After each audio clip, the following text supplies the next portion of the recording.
ತ್ರಿವರ್ಣ ನ್ಯೂಸ್ಗೆ ಸ್ವಾಗತ. ನಾನು BM ಹನೀಫ್. ಇವತ್ತಿನ ನಮ್ಮ ತ್ರಿವರ್ಣ ತ್ರಿಕೋನ ಚರ್ಚೆಯಲ್ಲಿ ಇಬ್ಬರು ಗಣ್ಯರು ನಮ್ಮ ಜೊತೆಗಿದ್ದಾರೆ.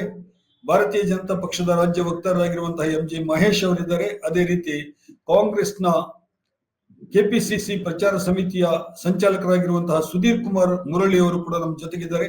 ಇಬ್ಬರನ್ನು ಕೂಡ ನಾನು ಸ್ವಾಗತಿಸ್ತಾ ಇದ್ದೀನಿ. ನಮಸ್ಕಾರ.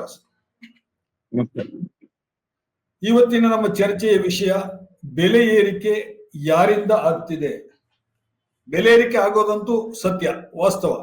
ಪ್ರತಿದಿನ ನಾವು ಪತ್ರಿಕೆಯಲ್ಲಿ, ಸಮೂಹ ಮಾಧ್ಯಮಗಳಲ್ಲಿ ನೋಡ್ತಾ ಇದ್ದೀವಿ, ಇವತ್ತು ಈ ವಸ್ತುವಿನ ಬೆಲೆ ಜಾಸ್ತಿ ಆಯ್ತು, ಇವತ್ತು ಇನ್ನೊಂದು ವಸ್ತುವಿನ ಬೆಲೆ ಜಾಸ್ತಿ ಆಯ್ತು ಅಂತ.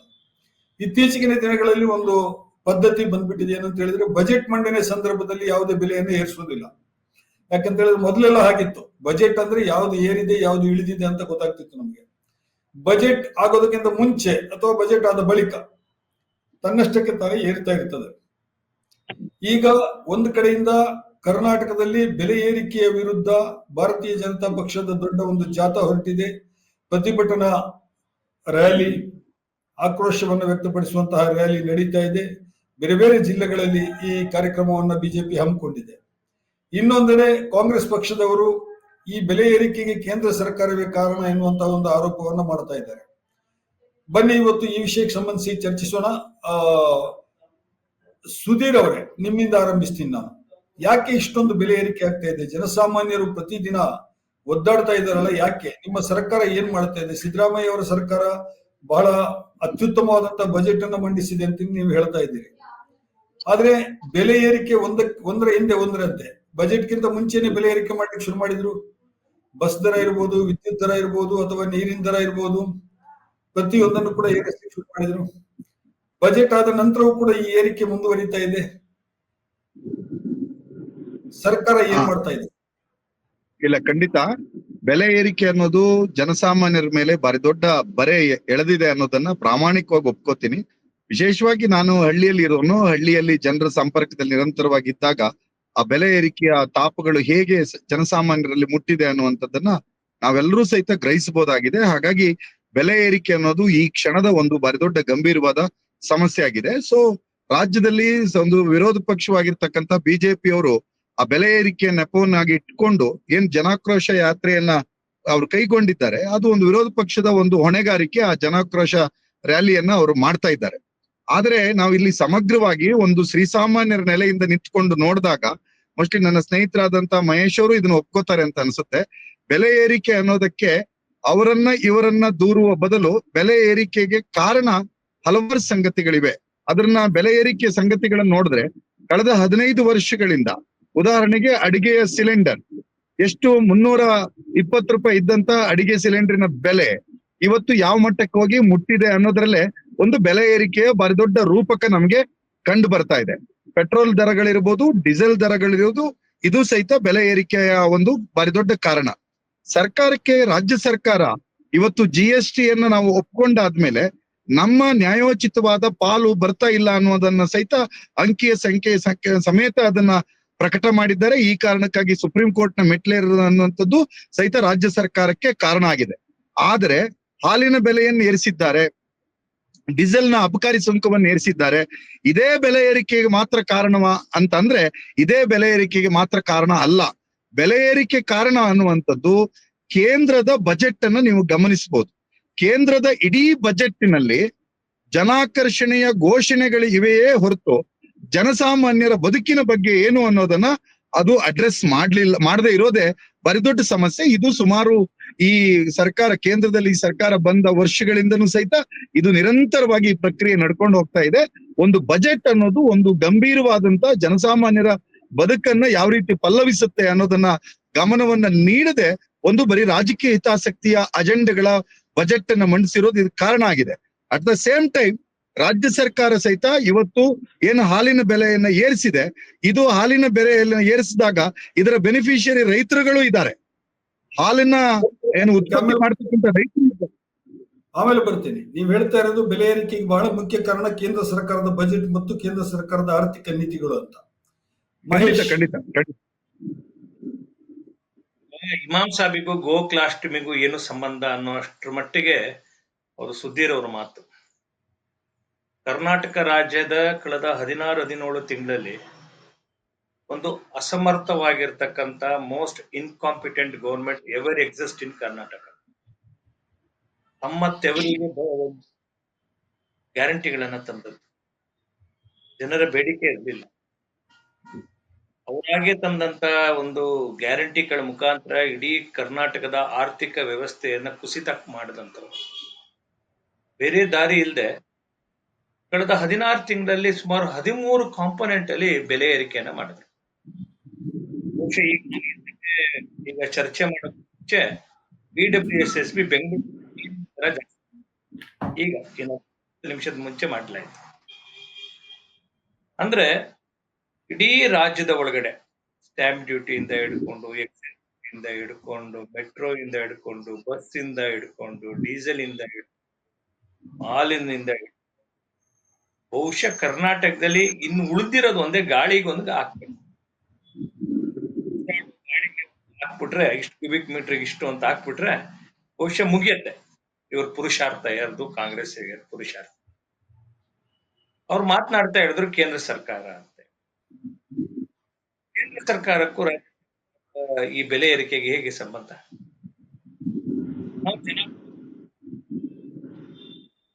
ಜನಾಕ್ರೋಶ ಯಾತ್ರೆ ಯಾಕೆ ಮಾಡ್ತಾ ಇದೀವಿ ನಾವು? ಅವ್ಯಾಹತವಾಗಿ ಕಳೆದ 16 ತಿಂಗಳಲ್ಲಿ ಇಷ್ಟು ದೊಡ್ಡ ಪ್ರಮಾಣದ ಎಲ್ಲ ಹಂತಗಳ ಬೆಲೆಯನ್ನ ಏರಿಸಿದ್ರು. ಮೆಟ್ರೋಗೆ ಇವರೇ ಪತ್ರ ಬರೆದ್ರು. ಮೆಟ್ರೋ ಇವರೇ ಪತ್ರ ಬರೆದು ನಮಗೆ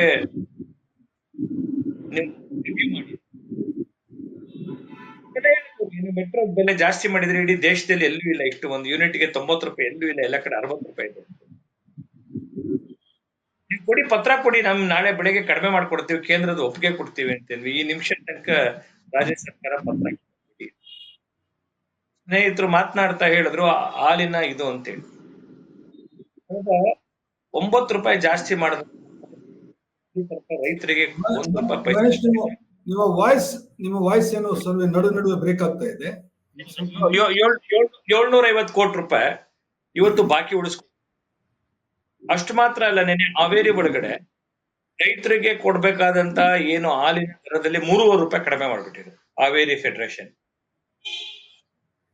ಅಂದ್ರೆ ಜನರನ್ನ ಕಣ್ಣಿಗೆ ಮಂಕು ಬೂದಿ ಎರಚುವಂತ ಕೆಲಸವನ್ನ ಕಾಂಗ್ರೆಸ್ ಅಸಂಬಂಧವಾದಂತ ವಾದವನ್ನ ಮಾಡ್ತಾ ಇದ್ದಾರೆ. ಇವರ ಬೆಲೆ ಏರಿಕೆಗೂ ಕೇಂದ್ರ ಸರ್ಕಾರಕ್ಕೂ ಏನು ಸಂಬಂಧ? ನೋಡಿ, ಕೇಂದ್ರ ಸರ್ಕಾರ ತನ್ನ ಪಾಲಿನ ಏನೆಲ್ಲವೂ as per the finance commission recommendation ಕೊಡ್ಲಾಗತ್ತೆ. ಅದನ್ನ ಯಾರು ಬಂದ್ರು ಅದನ್ನು ಬದಲಾವಣೆ ಮಾಡಕ್ ಬರೋದಿಲ್ಲ. ಫೈನಾನ್ಸ್ ಕಮಿಷನ್ ಏನು ಒಂದು ಫಿಕ್ಸ್ ಮಾಡಿರ್ತದೆ, ಹಣಕಾಸು ಆಯೋಗ, ಅದಕ್ಕೆ ಒಂದು ಕಾನ್ಸ್ಟಿಟ್ಯೂಷನ್ ಸ್ಟ್ಯಾಟ್ಯುಟರಿ ಬಾಡಿ. ಅವ್ರು ಹೇಳಿದಷ್ಟು ಹಣವನ್ನ ಕೊಡ್ಲಾಗತ್ತೆ. ಆದ್ರೆ ಕರ್ನಾಟಕ ಇವರಿಗೆ ಆಡಳಿತ ಮಾಡಕ್ ಬರದೆ, ಇವರು ಒಂದು ಅಸಮರ್ಥದ ಆಡಳಿತದ ಕಾರಣಕ್ಕೋಸ್ಕರ ಇವತ್ತು ಆರ್ಥಿಕ ಸ್ಥಿತಿ ದಿವಾಳಿಯಾಗಿ ಬಹುಶಃ ಯಾವುದು ಉಳಿದಿಲ್ಲ ಆ ಮಟ್ಟಕ್ಕೆ ಬೆಲೆ ಏರಿಕೆಯನ್ನ ಮಾಡಿದ್ದಾರೆ. ಇವತ್ತು ನಮಗೆ ಗೊತ್ತಿರ್ಬೋದು, ಡೀಸೆಲಿನ 2 ರೂಪಾಯಿ ಜಾಸ್ತಿ ಮಾಡಿದೆ, ಪೆಟ್ರೋಲ್ ಡೀಸೆಲ್ ಬಗ್ಗೆ ಮಾಡಬಾರ್ದು. ಇವತ್ತು ಕೇಂದ್ರ ಸರ್ಕಾರಕ್ಕೆ ಬಟ್ಟು ಮಾಡ್ತಾ ಇದ್ದಾರೆ. ಹನೀಫ್ ಅವರೇ, ತಮಗೆ ಗೊತ್ತಿರಲಿ, ನಾವು ಯಾವ ರಾಜ್ಯವನ್ನ ಕಂಪೇರ್ ಮಾಡಬೇಕು?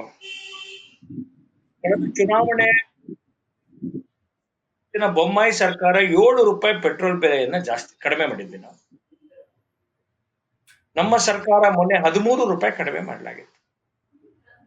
ನೀವು ಬಿಜೆಪಿ ಸರ್ಕಾರಗಳು ಯಾವ್ದೆಲ್ಲ ಇದಾವೆ ಇಡೀ ದೇಶದಲ್ಲಿ? 21 ಸರ್ಕಾರಗಳಿದಾವೆ. 21 ಸರ್ಕಾರಗಳ ಜೊತೆ ನಿಮ್ಮ ಪೆಟ್ರೋಲ್ ಬೆಲೆ, ಡೀಸೆಲ್ ಬೆಲೆ ಕಂಪೇರ್ ಮಾಡಿ ನೋಡ್ಬೇಕು. ನೀವ್ ಯಾರನ್ನ ಮಾಡ್ತಾ ಇದ್ದೀರಾ? ನೀವು ನಾವು ಕಡಿಮೆ ಮಾಡಿದ್ವಿ. ನಾವು ಪಕ್ಕದ ಕೇರಳಕ್ಕಿಂತ 7.5 ರೂಪಾಯಿ ಕಡಿಮೆ ಇತ್ತು. ಪಕ್ಕದ ತಮಿಳ್ನಾಡಕ್ಕಿಂತ ನಮ್ದು 7.5 ರೂಪಾಯಿ ಕಡಿಮೆ ಇತ್ತು. ಪಕ್ಕದ ಆಂಧ್ರಕ್ಕಿಂತ ನಮ್ದು ಕಡಿಮೆ ಇತ್ತು. ಬೇರೆ ಬೇರೆ ರಾಜ್ಯಗಳು ಬಂದು ಕರ್ನಾಟಕದಲ್ಲಿ ಬಂದು ಇಂಧನ ತುಂಬಿಸ್ಕೊಂಡು ಹೋಗ್ತಾ ಇದ್ರು. ಆದ್ರೆ ಇವತ್ತು ನಿಮ್ಮ ಆಡಳಿತದ ವೈಖರಿ ಹೇಗಿದೆ ಅಂತಂದ್ರೆ, ತಾವು ಕೊಟ್ಟಿರ್ತಕ್ಕಂಥ ಏನು 51,000 ಕೋಟಿ ರೂಪಾಯಿ ಏನು ಗ್ಯಾರಂಟಿಗಳಿಗೆ ಇವರು ಸಂಗ್ರಹ ಮಾಡಿರ್ತಕ್ಕಂಥದ್ದು 51,000 ಕೋಟಿ ಡಿಮ್ಯಾಂಡ್ ಎಷ್ಟು ಮಾಡಿದ್ದಾರೆ ಅಂದ್ರೆ ಅದ್ರ ಮೇಲೆ 28,000 ಕೋಟಿ. SC TSP ಹಣ 35,000 ಕೋಟಿ ಬಳಸ್ಕೊಂಡಿದ್ದಾರೆ. 95 ಒಂದ್ ಕಡೆ ಮೊದಲನೇ ಬಾರಿ 95,000 ಕೋಟಿ, ಎರಡನೇದು ಸರಿ 1,76,000 ಕೋಟಿ ರೂಪಾಯಿ ಸಾಲ ಮಾಡಿದ್ದಾರೆ. ಒಂದ್ ಕಡೆ 1,76,000 ಕೋಟಿ ಸಾಲ ಮಾಡ್ತಾರೆ. SCB TSP ಹಣವನ್ನ 6,500 ಕೋಟಿ ಯೂಸ್ ಮಾಡ್ತಾರೆ. 2.25 ಲಕ್ಷ ಆಯ್ತು. ಪ್ಲಸ್ ಈ ಒಂದು ಜನಗಳದಿಂದ ಸುಲಿಗೆ ಮಾಡಿರ್ತಕ್ಕಂಥ ಹಣ ಎಲ್ಲಿಗೆ ಹೋಗ್ತಿದೆ? ಎಲ್ಲಿಗೆ ಮಾಡೋ ಹಣ ಎಲ್ಲಿಗೆ ಹೋಗ್ತಿದೆ? ನನಗನ್ಸತ್ತೆ ಕಾಂಗ್ರೆಸ್ಸಿಗರು ಸ್ವಲ್ಪ ವಿವೇಕದಿಂದ ಯೋಚನೆ ಮಾಡಿ ಆರ್ಥಿಕ ವಿಷಯಗಳನ್ನ ಮಾತನಾಡ್ಬೇಕು. ಸುಮ್ಮನೆ ಕೇಂದ್ರ ಸರ್ಕಾರಕ್ಕೆ ಬೊಟ್ಟು ಮಾಡೋದು ಕ್ಯಾನ್ಸಲ್ ಮಾಡಬಾರ್ದು. ಯಾಕಂದ್ರೆ ಸುದ್ದಿದ್ರೆ ಅವ್ರು ಬಿಜೆಪಿಲು ಕೆಲಸ ಮಾಡುವಂತವ್ರು.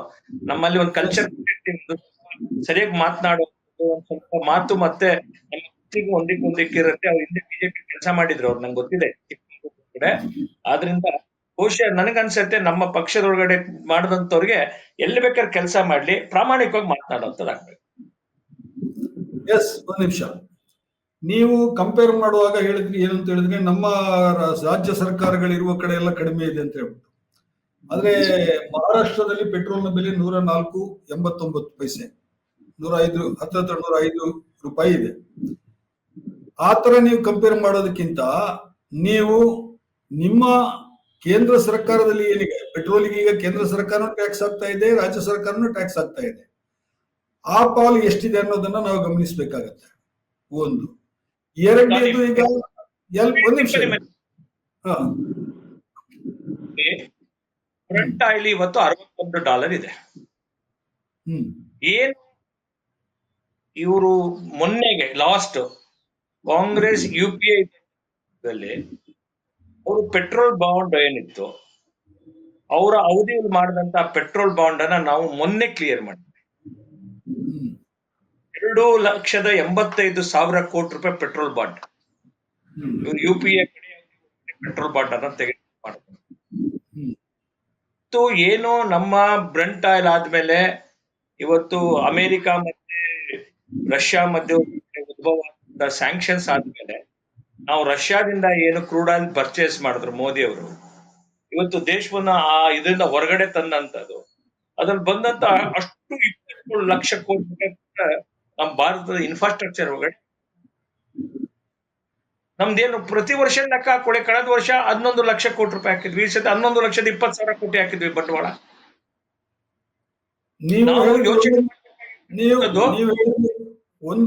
ನೀವು ಹೇಳಿದ್ದು ಒಪ್ತೀನಿ ನಾನು. ಏನು ಅಂತ ಹೇಳಿದ್ರೆ, ರಷ್ಯಾ ಮತ್ತು ಉಕ್ರೇನ್ ನ ವಾರ್ ಆರಂಭವಾದಂತ ಸಂದರ್ಭದಲ್ಲಿ ಈಗಲೂ ನಡೀತಾ ಇದೆ ಅದು.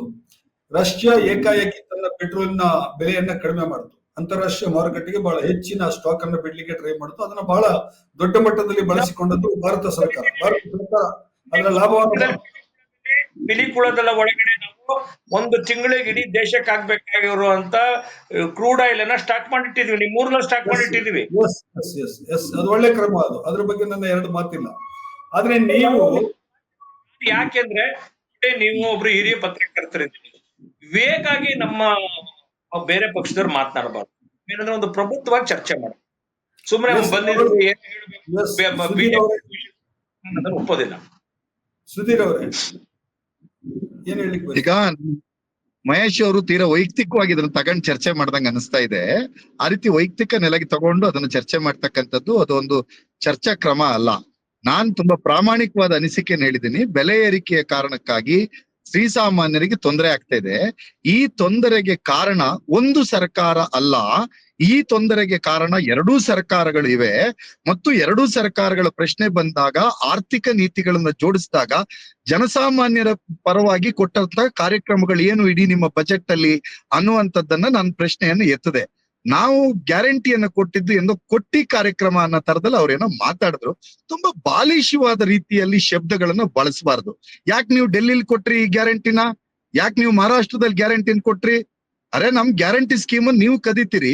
ಮಾತ್ರ ಅಲ್ಲ, ಈ ಸರಿ ಚುನಾವಣೆ ಹತ್ರ ಬರ್ತಿದ್ದಂಗೆ ಮೋದಿ ಕಿ ಗ್ಯಾರಂಟಿ ಅಂತ ಹೇಳಿ ಬಜೆಟ್ ಪೇಪರ್ ಪ್ರಿಂಟ್ ಮಾಡ್ಕೊಂಡು ಹಿಡ್ಕೊ ಬರ್ತೀರಿ. ಈ ಗ್ಯಾರಂಟಿ ಅನ್ನೋ ಶಬ್ದ ಜನರಲ್ಗೆ ಮನಸ್ಸೊಳಗಿದೆ ಅಂತ ಈಗಲೂ ಹೇಳ್ತೇನೆ. ಮೋಸ್ಟ್ಲಿ ಇವತ್ತು ಕರ್ನಾಟಕದಲ್ಲಿ ಶ್ರೀಸಾಮಾನ್ಯರ ರಕ್ಷಣೆಗೆ ಏನಾದ್ರು ಇದ್ರೆ ಅದು ಗ್ಯಾರಂಟಿ ಕಾರ್ಯಕ್ರಮಗಳು. ಇವತ್ತು ವಿದ್ಯುತ್ತಿನ ಬೆಲೆ ಏರಿಕೆ ಕಮರ್ಷಿಯಲ್ ಆಗಿ ಆದ್ರೂ ಸಹಿತ ಇವತ್ತು ಶ್ರೀಸಾಮಾನ್ಯರು ಅಂದ್ರೆ 85% ಹೆಚ್ಚು ಜನರಿಗೆ ಇವತ್ತು ಉಚಿತ ವಿದ್ಯುತ್ ಪೂರೈಕೆ ಆಗ್ತಾ ಇರೋದ್ರಿಂದ ಅವ್ರು ಅದರ ಸಮಸ್ಯೆಯಿಂದ ಹೊರಗುಳಿದಿದ್ದಾರೆ ಅನ್ನುವಂಥ ಸತ್ಯವನ್ನು ಸಹಿತ ನಾವೆಲ್ಲರೂ ಒಪ್ಕೋಬೇಕಾಗ್ತದೆ. ಆದ್ರಿಂದ ನಾವಿಲ್ಲಿ ಗಮನಿಸಬೇಕಾಗಿದ್ದೇನು ಅಂತಂದ್ರೆ, ನಾವು ಅಂತಾರಾಷ್ಟ್ರೀಯ ಮಟ್ಟದಲ್ಲಿ ಕ್ರೂಡ್ ಆಯಿಲ್ ಬೆಲೆ ಏನಿದೆ, ಆಗ ಏನಿತ್ತು, ಮನಮೋಹನ್ ಸಿಂಗ್ ಕಾಲ ಇದ್ದಾಗ ಏನಿತ್ತು, ಈಗೇನಾಗಿದೆ, ಬೆಲೆ ಏರಿಕೆ ಪ್ರಶ್ನೆ ಬಂದಾಗ ಪೋಸ್ಟಲ್ ಇನ್ಸೂರೆನ್ಸಿನ ಕತೆ ಏನಾಗಿದೆ, ಪೋಸ್ಟಲ್ ಸೇವಿಂಗ್ಸ್ ನೀವು ಯಾವ ರೀತಿಯಾದಂತ GST CST ಹಾಕ್ತಿದ್ದೀರಿ, ಬ್ಯಾಂಕ್ಗಳಲ್ಲಿ ಯಾವ ರೀತಿಯಾದಂತ ಲೂಟಿ ನಡೀತಾ ಇದೆ, ಬ್ಯಾಂಕ್ ನ ಅಕೌಂಟ್ ಮ್ಯಾನೇಜ್ಮೆಂಟ್ ಗಳ ಹೆಸರಿನಲ್ಲಿ ಯಾವ್ಯಾವ ರೀತಿಯಾದಂತ ಲೂಟಿ ಆಗ್ತಾ ಇದೆ, ಇವುಗಳನ್ನು ಸಹಿತ ಅಂಕಿ ಸಂಖ್ಯೆಗಳ ಆಧಾರದಲ್ಲಿ ಚರ್ಚೆ ಮಾಡೋದಂತಾದ್ರೆ ಆ ಚರ್ಚೆ ಮಾಡುತ್ತೆ. ಇದು ಬಾಲಿಶವಾದ ಚರ್ಚೆ. ನಾನ್ ಪ್ರಾರಂಭದಲ್ಲಿ ಹೇಳಿದೆ, ಒಂದು ವಿರೋಧ ಪಕ್ಷವಾಗಿ ಅದಕ್ಕೆ ಜನಾಕ್ರೋಶವಾದಂತ ಏನೋ ಹೆಸರಿನ ಒಂದು ರ್ಯಾಲಿ ಮಾಡ್ತಾ ಇದೆಯಲ್ಲ, ಅದ್ ಮಾಡ್ಲಿ. ಆದರೆ ಮಾಡುವ ಮುಂಚೆ ಅವರು ಪ್ರಶ್ನೆ ಮಾಡ್ಕೋಬೇಕು. ಇವತ್ತು ಗ್ಯಾಸ್ ಸಿಲಿಂಡರ್ 50 ರೂಪಾಯಿ ಏರಿಸಿದ್ದನ್ನ ಸಮರ್ಥನೆ ಮಾಡ್ಕೊತಕ್ಕಂತ ಒಂದು ಅನಿವಾರ್ಯತೆ ಬಂದಿದೆ. ಯಾಕಂದ್ರೆ ಅದಿಲ್ಲ, ತಪ್ಪಾಗಿದೆ ಅಂತೇಳಿ ನಾನ್ ಹೇಳಿದ ಶಬ್ದದಲ್ಲಿ ಹೇಳಿದ್ರೆ ಅವ್ರ ಪಕ್ಷದ ಪದಾಧಿಕಾರತ್ವದಿಂದ ಸೆಂಟ್ರಲ್ ಲೀಡರ್ಶಿಪ್ ಕಿತ್ತಾಕತ್ತೆ. ಅದಕ್ಕೋಸ್ಕರ ಅದನ್ನ ಸಮರ್ಥನೆ ಮಾಡ್ಕೊಂತಕ್ಕಂತ ಅನಿವಾರ್ಯತೆಗೆ ಬಿಜೆಪಿ ಬಂದಿದೆ. ಆ ಸಮರ್ಥನೆ ಮಾಡ್ಕೊಳ್ತಕ್ಕಂಥ ಅನಿವಾರ್ಯತೆಯಿಂದ ಹೊರಗೆ ಬಂದು ಇವತ್ತು ಒಂದು ಬೆಲೆ ಏರಿಕೆ ಹಿಂದೆ ಡೀಸೆಲ್ ರೇಟಿನ ಕಾರಣ ಇರುತ್ತೆ, ಒಂದು ಬೆಲೆ ಏರಿಕೆ ಹಿಂದೆ ಪೆಟ್ರೋಲ್ ರೇಟಿನ ಏರಿಕೆ ಕಾರಣ ಇರುತ್ತೆ, ಒಂದು ಬೆಲೆ ಏರಿಕೆ ಹಿಂದೆ ದೇಶದ ಇಡೀ ಆರ್ಥಿಕ ನೀತಿ ಕಾರಣ ಇರುತ್ತೆ. ಈ ದೇಶದ ಆರ್ಥಿಕ ನೀತಿ ಅನ್ನೋದು ಆಮ್ ಆದ್ಮಿಯನ್ನ ಮರೆತಿರ್ತಕ್ಕಂಥ ಆರ್ಥಿಕ ನೀತಿ ಅನ್ನೋದನ್ನ ನಾವು ಅರ್ಥ ಮಾಡ್ಕೋಬೇಕು. ಆಮ್ ಆದ್ಮಿಗೆ ನೀವು ಕೊಟ್ಟಿರೋ ಕಾರ್ಯಕ್ರಮ ಏನು ಅನ್ನೋದನ್ನ ನೀವು ಹೇಳಿ. ಗ್ಯಾರಂಟಿ ನೀವು ಟೀಕೆ ಮಾಡ್ತೀರಿ, ಜನಕ್ಕೆ ಬೇಕು. ಜನ ಏನನ್ನೋ ಹಂಗ ಸುಲಭಕ್ಕೆಲ್ಲ ಬಂದು ಮುಖ್ಯಮಂತ್ರಿ ಹತ್ರ ಅರ್ಜಿ ಕೊಟ್ಟಿರೋದಿಲ್ಲ, ರಾಜ್ಯಕ್ಕೆಲ್ಲ ಇಂಥದ್ದೊಂದು ಪಾಲಿಸಿ ಮಾಡಿ ಅಂತ. ಆ ಪಾಲಿಸಿಯನ್ನ ಮಾಡಿದಿರಿ, ಆ ಪಾಲಿಸಿಯನ್ನ ನೀವು ಕದ್ದಿದ್ದೀರಿ. ನಾನು ಈ ಶಬ್ದ ಹೇಳಬಾರ್ದು, ತುಂಬಾ ಪ್ರೀತಿಯಿಂದ ಈ ಶಬ್ದ ಬಳಸ್ತಾ ಇದ್ದೀನಿ. ಕದ್ದಿದ್ದೀರಿ ಅಂದ್ರೆ ನಮ್ಮಿಂದ ಎರವಲು ಪಡೆದಿದ್ದೀರಿ. ಎಲ್ಲಿ ಪಡೆದ್ರಿ ನೀವು? ದೆಹಲಿಯಲ್ಲಿ ಪಡೆದಿದ್ದೀರಿ, ಮಹಾರಾಷ್ಟ್ರದಲ್ಲಿ ಪಡೆದಿದ್ದೀರಿ, ಕರ್ನಾಟಕದಲ್ಲೂ ಸಹಿತ ನಮ್ ಗ್ಯಾರಂಟಿ ಸಕ್ಸಸ್ ಆದಾಗ ಲೋಕಸಭೆ ಮ್ಯಾನಿಫೆಸ್ಟೋಕ್ಕೆ ಮೋದಿ ಕಿ ಗ್ಯಾರಂಟಿ ಅಂತ ಹಿಡ್ಕೊಂಡು ಬಂದಿದ್ದೀರಿ. ಈಗ ಆ ಗ್ಯಾರಂಟಿಯನ್ನ ಟೀಕೆ ಮಾಡ್ತಕ್ಕಂಥದ್ದು ಕಾರಣ ಅಲ್ಲ. ಗ್ಯಾರಂಟಿಯನ್ನ ಕೊಟ್ಟಾಗ ಇದಕ್ಕೆ ಸಂಪನ್ಮೂಲವನ್ನ ಕ್ರೋಢೀಕರಣ ಮಾಡ್ತಕ್ಕಂಥದ್ದು ಸಹಿತ ಒಂದು ಆಳುವ ಸರ್ಕಾರದ ಹೊಣೆ. ದುಡ್ಡು ಎಲ್ಲಿಗೆ ಹೋಗುತ್ತೆ ಅಂತಂದ್ರೆ ಸರ್ಕಾರದ ಹಣ ಎಲ್ಲಿಗೂ ಹೋಗೋದಿಲ್ಲ. ಯಾರೋ ಬಂದು ಚೆಕ್ ಬರೆದು ಅವರ ಪಾಕೆಟಿಗೆ ಹಾಕ್ಸ್ಕೊಳ್ಳೋಕೆ ಸಾಧ್ಯ ಆಗೋದಿಲ್ಲ. ಆದ್ರೆ ನಾವು ಅರ್ಥ ಮಾಡ್ಕೋಬೇಕಾಗಿದ್ದ ಸಂಗತಿ ಏನು ಅಂತಂದ್ರೆ, ಬೆಲೆ ಏರಿಕೆ ಅನ್ನುವುದು ಈ ಕೇಂದ್ರ ಸರ್ಕಾರ ಅಧಿಕಾರಕ್ಕೆ ಬಂದಾಗ ಅವರ ಕಾಯಂ ಅಜೆಂಡಾ ಆಗಿದೆ ಅನ್ನೋದನ್ನ ಅರ್ಥ ಮಾಡ್ಕೋಬೇಕು.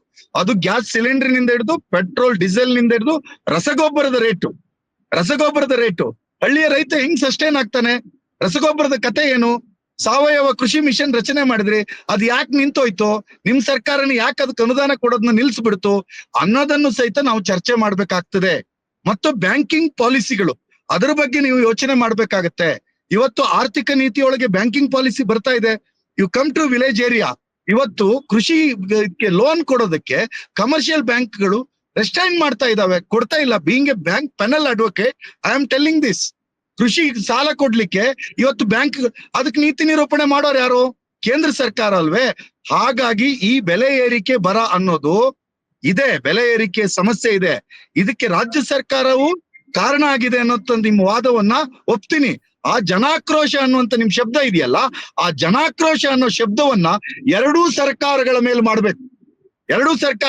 ಮಾಡ್ಬೇಕು. ಅವರಲ್ಲಿ ನಾನು ನೀತಿ ನಿಯಮವಿಲ್ಲದೆ GST ಹಾಕಿ, ಮೊಸರಿಗೆ GST ಹಾಕಿ, ಮಜ್ಜಿಗೆಗೆ GST ಹಾಕಿ ಇರ್ತಕ್ಕಂಥ, ಮಕ್ಕಳ ಓದುವ ಪಾಟಿ ಚೀಲಕ್ಕೆ ಪೆನ್ಸಿಲ್ಗೆ GST ಹಾಕಿರ್ತಕ್ಕಂಥ ಒಂದು ಸರ್ಕಾರ ಅದನ್ನ ಪುನರ್ ಪರಿಶೀಲನೆ ಮಾಡಕ್ಕೆ, ಪರಾಮರ್ಶನೆ ಮಾಡ್ಲಿಕ್ಕೆ ತಯಾರಿಲ್ಲ ಅನ್ನುವಂತ ಒಂದು ಸರ್ಕಾರ, ದೇಶದ ಬಜೆಟಿನ ಆಧಾರದ ಮೇಲೆ ಗಂಭೀರವಾದ ಚರ್ಚೆಯನ್ನು ಮಾಡ್ಲಿಕ್ಕೆ, ಉತ್ತರವನ್ನು ಕೊಡ್ಲಿಕ್ಕೆ ತಯಾರಿಲ್ಲದೆ ಹಾಂಟ್ ಮಾಡ್ತಕ್ಕಂಥ ಒಂದು ಸರ್ಕಾರ, ನಾವು ಜನಸಾಮಾನ್ಯರ ಪರವಾಗಿದ್ದೀವಿ ಅಂತೇಳಿ ಈಗ ಜನಾಕ್ರೋಶ ಯಾತ್ರೆ ಹೊರಟಿದ್ದು, ಇದ್ರ ಹಿಂದ್ಗಡೆ ಅಜೆಂಡಾ ಹೇಳ್ತೀನಿ.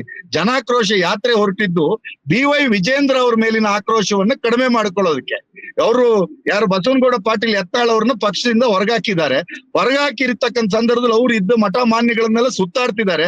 ಆ ಆಕ್ರೋಶಗಳ ದಿಕ್ಕನ್ನ ತಪ್ಪಿಸ್ಲಿಕ್ಕೆ ನಡೆದಿರ್ತಕ್ಕಂಥ ಜನಾಕ್ರೋಶ ಯಾತ್ರೆಯೇ ಹೊರತು ಬಡವರ ಪರವಾಗಿ, ಶ್ರೀಸಾಮಾನ್ಯರ ಪರವಾಗಿ ಧ್ವನಿಯನ್ನ ಎತ್ತತಕ್ಕಂಥ ಒಂದು ರಾಜಕೀಯ ಯಾತ್ರೆಯೂ ಅಲ್ಲ, ಸಾಮಾಜಿಕ ಯಾತ್ರೆಯೂ ಅಲ್ಲ, ಒಂದು ಪೊಲಿಟಿಕಲ್ ಎಕನಾಮಿಕ್ ಪಾಲಿಸಿಯನ್ನು ಇಟ್ಕೊಂಡಿರ್ತಕ್ಕಂಥ ಯಾತ್ರೆಯೂ ಇದಲ್ಲ ಅನ್ನುವಂಥದ್ದು ಇದು ಜನಸಾಮಾನ್ಯರ ಚರ್ಚೆ. ಹಾಗಾಗಿ ನಿಮ್ಮ ಜನಾಕ್ರೋಶ ಯಾತ್ರೆಗೆ ಜನಬೆಂಬಲ ಸಿಗ್ತಾ ಇಲ್ಲ ಅನ್ನುವಂತ ವಾಸ್ತವವನ್ನು ಅರ್ಥ ಮಾಡ್ಕೋಬೇಕು. ಇವು ನಿಮ್ಮ ಮೈತ್ರಿ ಪಕ್ಷ ಕೇಂದ್ರದಲ್ಲಿ ಮಂತ್ರಿ ಮಾಡಿದಿರಿ ಕುಮಾರಸ್ವಾಮಿ ಅವ್ರನ್ನ, ಆ ಪಕ್ಷ ಬಿಟ್ಟೆ ಯಾತ್ರೆ ಹೊರಟು ಬಿಟ್ಟಿದ್ದೀರಿ. ಅಯ್ಯೋ ಇದು ಯಾಕತೆ ಇಲ್ಲಿ ನಿಮ್ಮ ಪಕ್ಷದ ಮೇಲಾಟ ಗುರಿಯೇ ಹೊರತು ಜನಸಾಮಾನ್ಯರ ಸಬ್ಜೆಕ್ಟ್ ಗುರಿ ಅಲ್ಲ. ಜನಸಾಮಾನ್ಯರ ಸಬ್ಜೆಕ್ಟ್ ಗುರಿ ಆಗಿದ್ರೆ GST ಬಗ್ಗೆ ಮಾತಾಡ್ತಾ ಇದ್ರಿ. ಜನಸಾಮಾನ್ಯರ ಸಬ್ಜೆಕ್ಟ್ ಗುರಿ ಆಗಿದ್ರೆ ನಿಮ್ ಯಾತ್ರೆ ಪ್ರಾರಂಭದ ದಿವಸನೇ ಗ್ಯಾಸ್ ಸಿಲಿಂಡರ್ಗೆ 50 ರೂಪಾಯಿ ಏರಿಸಿಬಿಟ್ಟಿದ್ದೀರಲ್ಲ ಸರ್. ಇದಕ್ಕಿಂತ ನಿಮಗೆ ಮರ್ಮಾಘಾತ ಬೇರೊಂದಿದೆಯಾ? ಕೇಂದ್ರ ಸರ್ಕಾರ ಇದಕ್ಕಿಂತ ನಿಮಗೆ ಮರ್ಯಾದೆ ಕೊಡೋದು ಇನ್ನೊಂದಿದೆಯಾ ಸರ್? ಇದನ್ನ ಅರ್ಥ ಮಾಡ್ಕೊಳ್ಳೋಣ. ಆದ್ರೆ ನಾನು ಈಗ್ಲೂ ಹೇಳ್ತೀನಿ, ಈಗಲೂ ಹನೀಫ್ ಸಾಹೇಬ್ರೆ, ನಾನು ಒಂದು ವಿಚಾರವನ್ನು ಸ್ಪಷ್ಟವಾಗಿ ಹೇಳ್ತೀನಿ.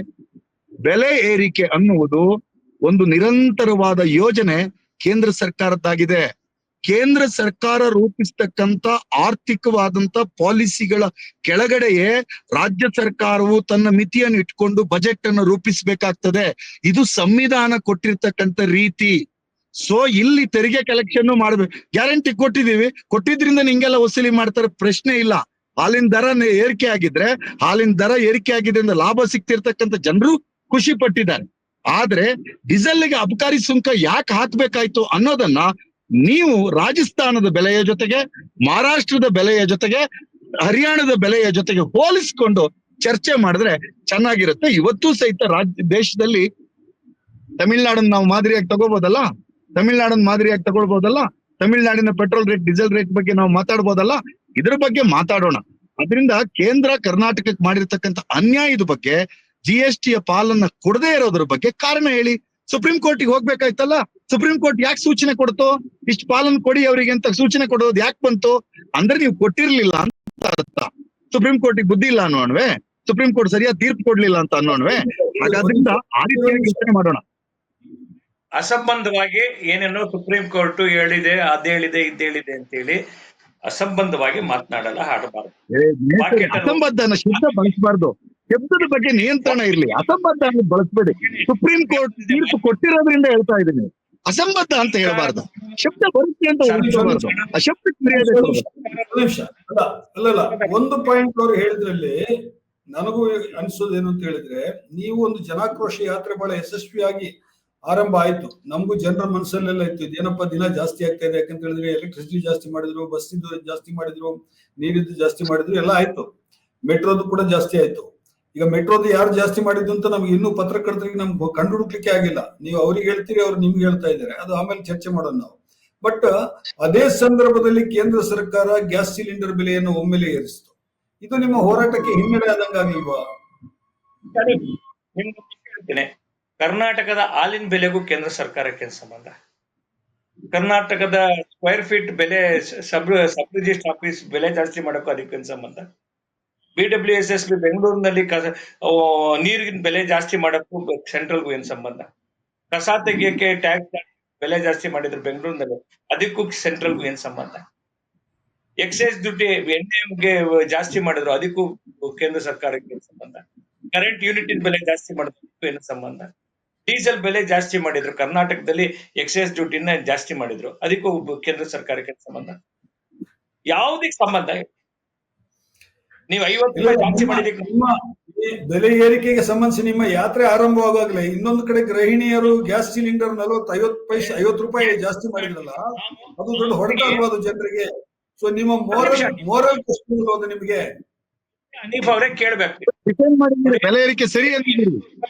2 ರೂಪಾಯಿ ಜಾಸ್ತಿ ಡೀಸೆಲ್ ಏನು ಎಕ್ಸೈಸ್ ಡ್ಯೂಟಿ ಮಾಡಿದ್ದು, ಅದು ಹೆಚ್ಚುವರಿ ಲಾಭ ಏನು ಹೋಗ್ತಾ ಇತ್ತು, ಅದನ್ನ ಮಾಡಿದ್ರು ಶ್ರೀಸಾಮಾನ್ಯನ ಮೇಲೆ ಕೇಂದ್ರ ಸರ್ಕಾರ ಹೊರೆ ಮಾಡ್ಲಿಲ್ಲ.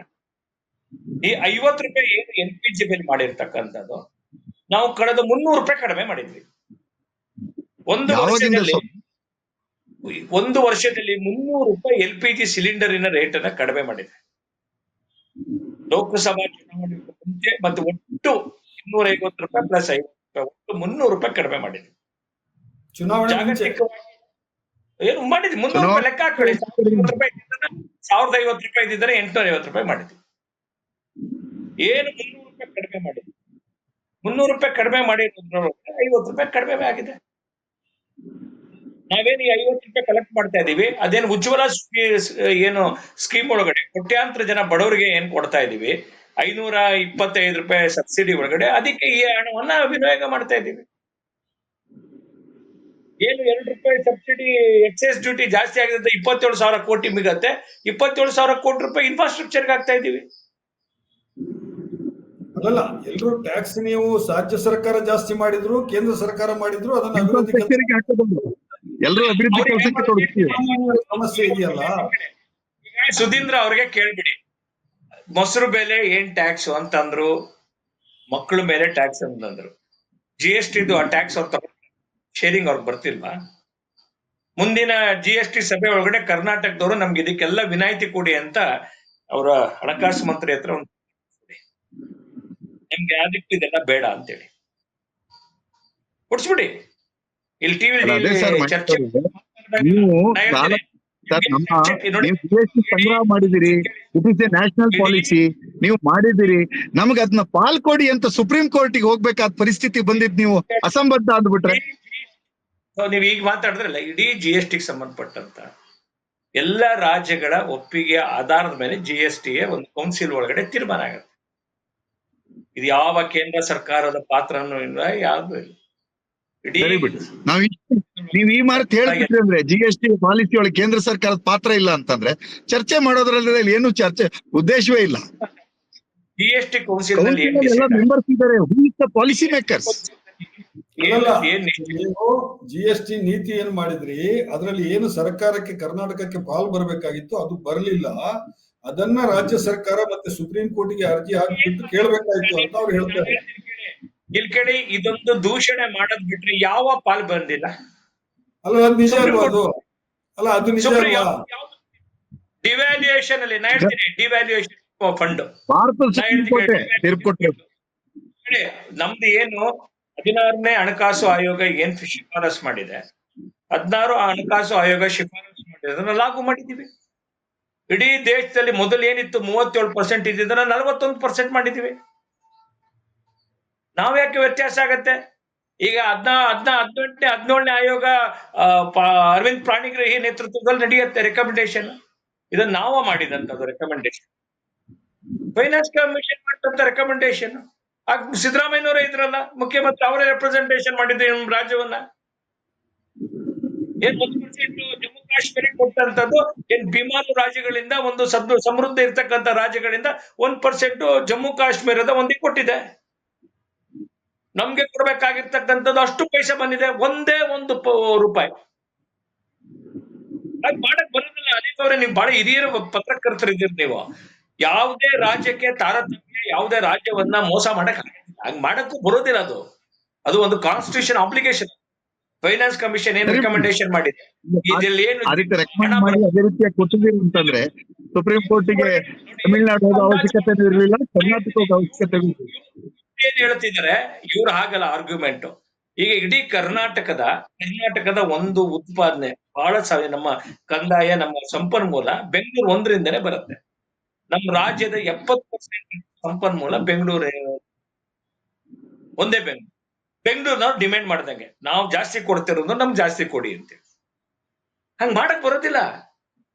ಇಡೀ ದೇಶವನ್ನ ಒಂದು ಅಂಗಾಂಗ ಅಂತ ತಗೊಂಡಾಗ ಕಾಲನ್ನ ನೆಗ್ಲೆಕ್ಟ್ ಮಾಡಿ ಕೈಯನ್ನು ತೆಗೆದುಕೊಳ್ಳೋದು, ಕೈಯನ್ನು ನೆಗ್ಲೆಕ್ಟ್ ಮಾಡಿ ಕಾಲನ್ನು ತೆಗೆದುಕೊಳ್ಳಕ್ ಬರೋದಿಲ್ಲ.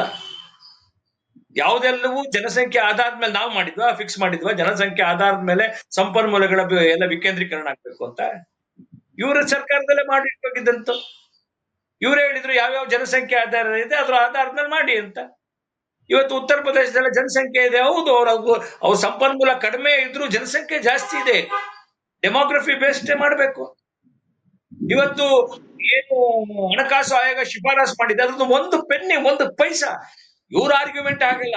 ನಾವು ಬೇರೆ ಜಾಸ್ತಿ ಕಂದಾಯ ಕೊಡ್ತೀವಿ, ನಮ್ಗೆ ಜಾಸ್ತಿ ಕಂದಾಯ ಕೊಡಿ, ಸಂಪನ್ಮೂಲ ಕೊಡಿ ಅಂತ.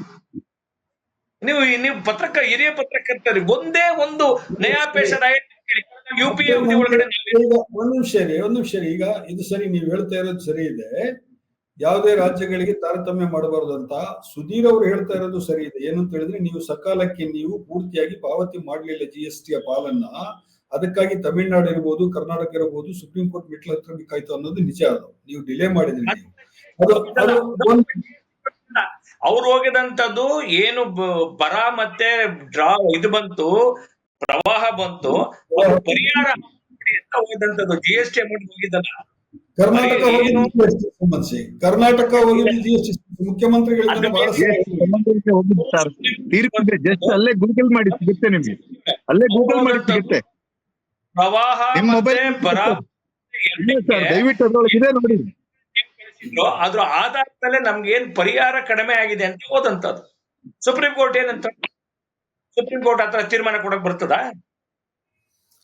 ಈಗ ನೀವು ಇವ್ರು ಹೇಳ್ಬಿಟ್ಟು ನೀವು ಅಲ್ಲಲ್ಲ, ನೀವು ನಿಮ್ಮ ವಾದವನ್ನ ಮಂಡಿಸ್ತೀರಿ. ನಿಮ್ಮ ಸರ್ಕಾರದ ಪರವಾಗಿ ನೀವು ಹೇಳ್ತೀರಿ, ಅವ್ರ ಸರ್ಕಾರದ ಪರವಾಗಿ ಅವ್ರು ಹೇಳ್ತಾರೆ. ಎರಡು ಕ್ವಶನ್ ಇದರಲ್ಲಿ. ಒಂದು, ನೀವು ಹೇಳ್ತಾ ಇದ್ದಿದ್ದು ಆರಂಭದಲ್ಲೇ ಹೇಳಿದ್ರಿ ಏನು ಅಂತ ಹೇಳಿದ್ರೆ, ಒಂದು ಗ್ಯಾರಂಟಿ ಸ್ಕೀಮ್ ತಂದದ್ದರಿಂದಾಗಿ ಹಣಕಾಸಿನ ಮೇಲೆ ಹಿಡಿತ ತಪ್ಪೋಗಿದೆ ರಾಜ್ಯ ಸರ್ಕಾರಕ್ಕೆ ಅನ್ನುವಂತ ಒಂದು ಮಾತು.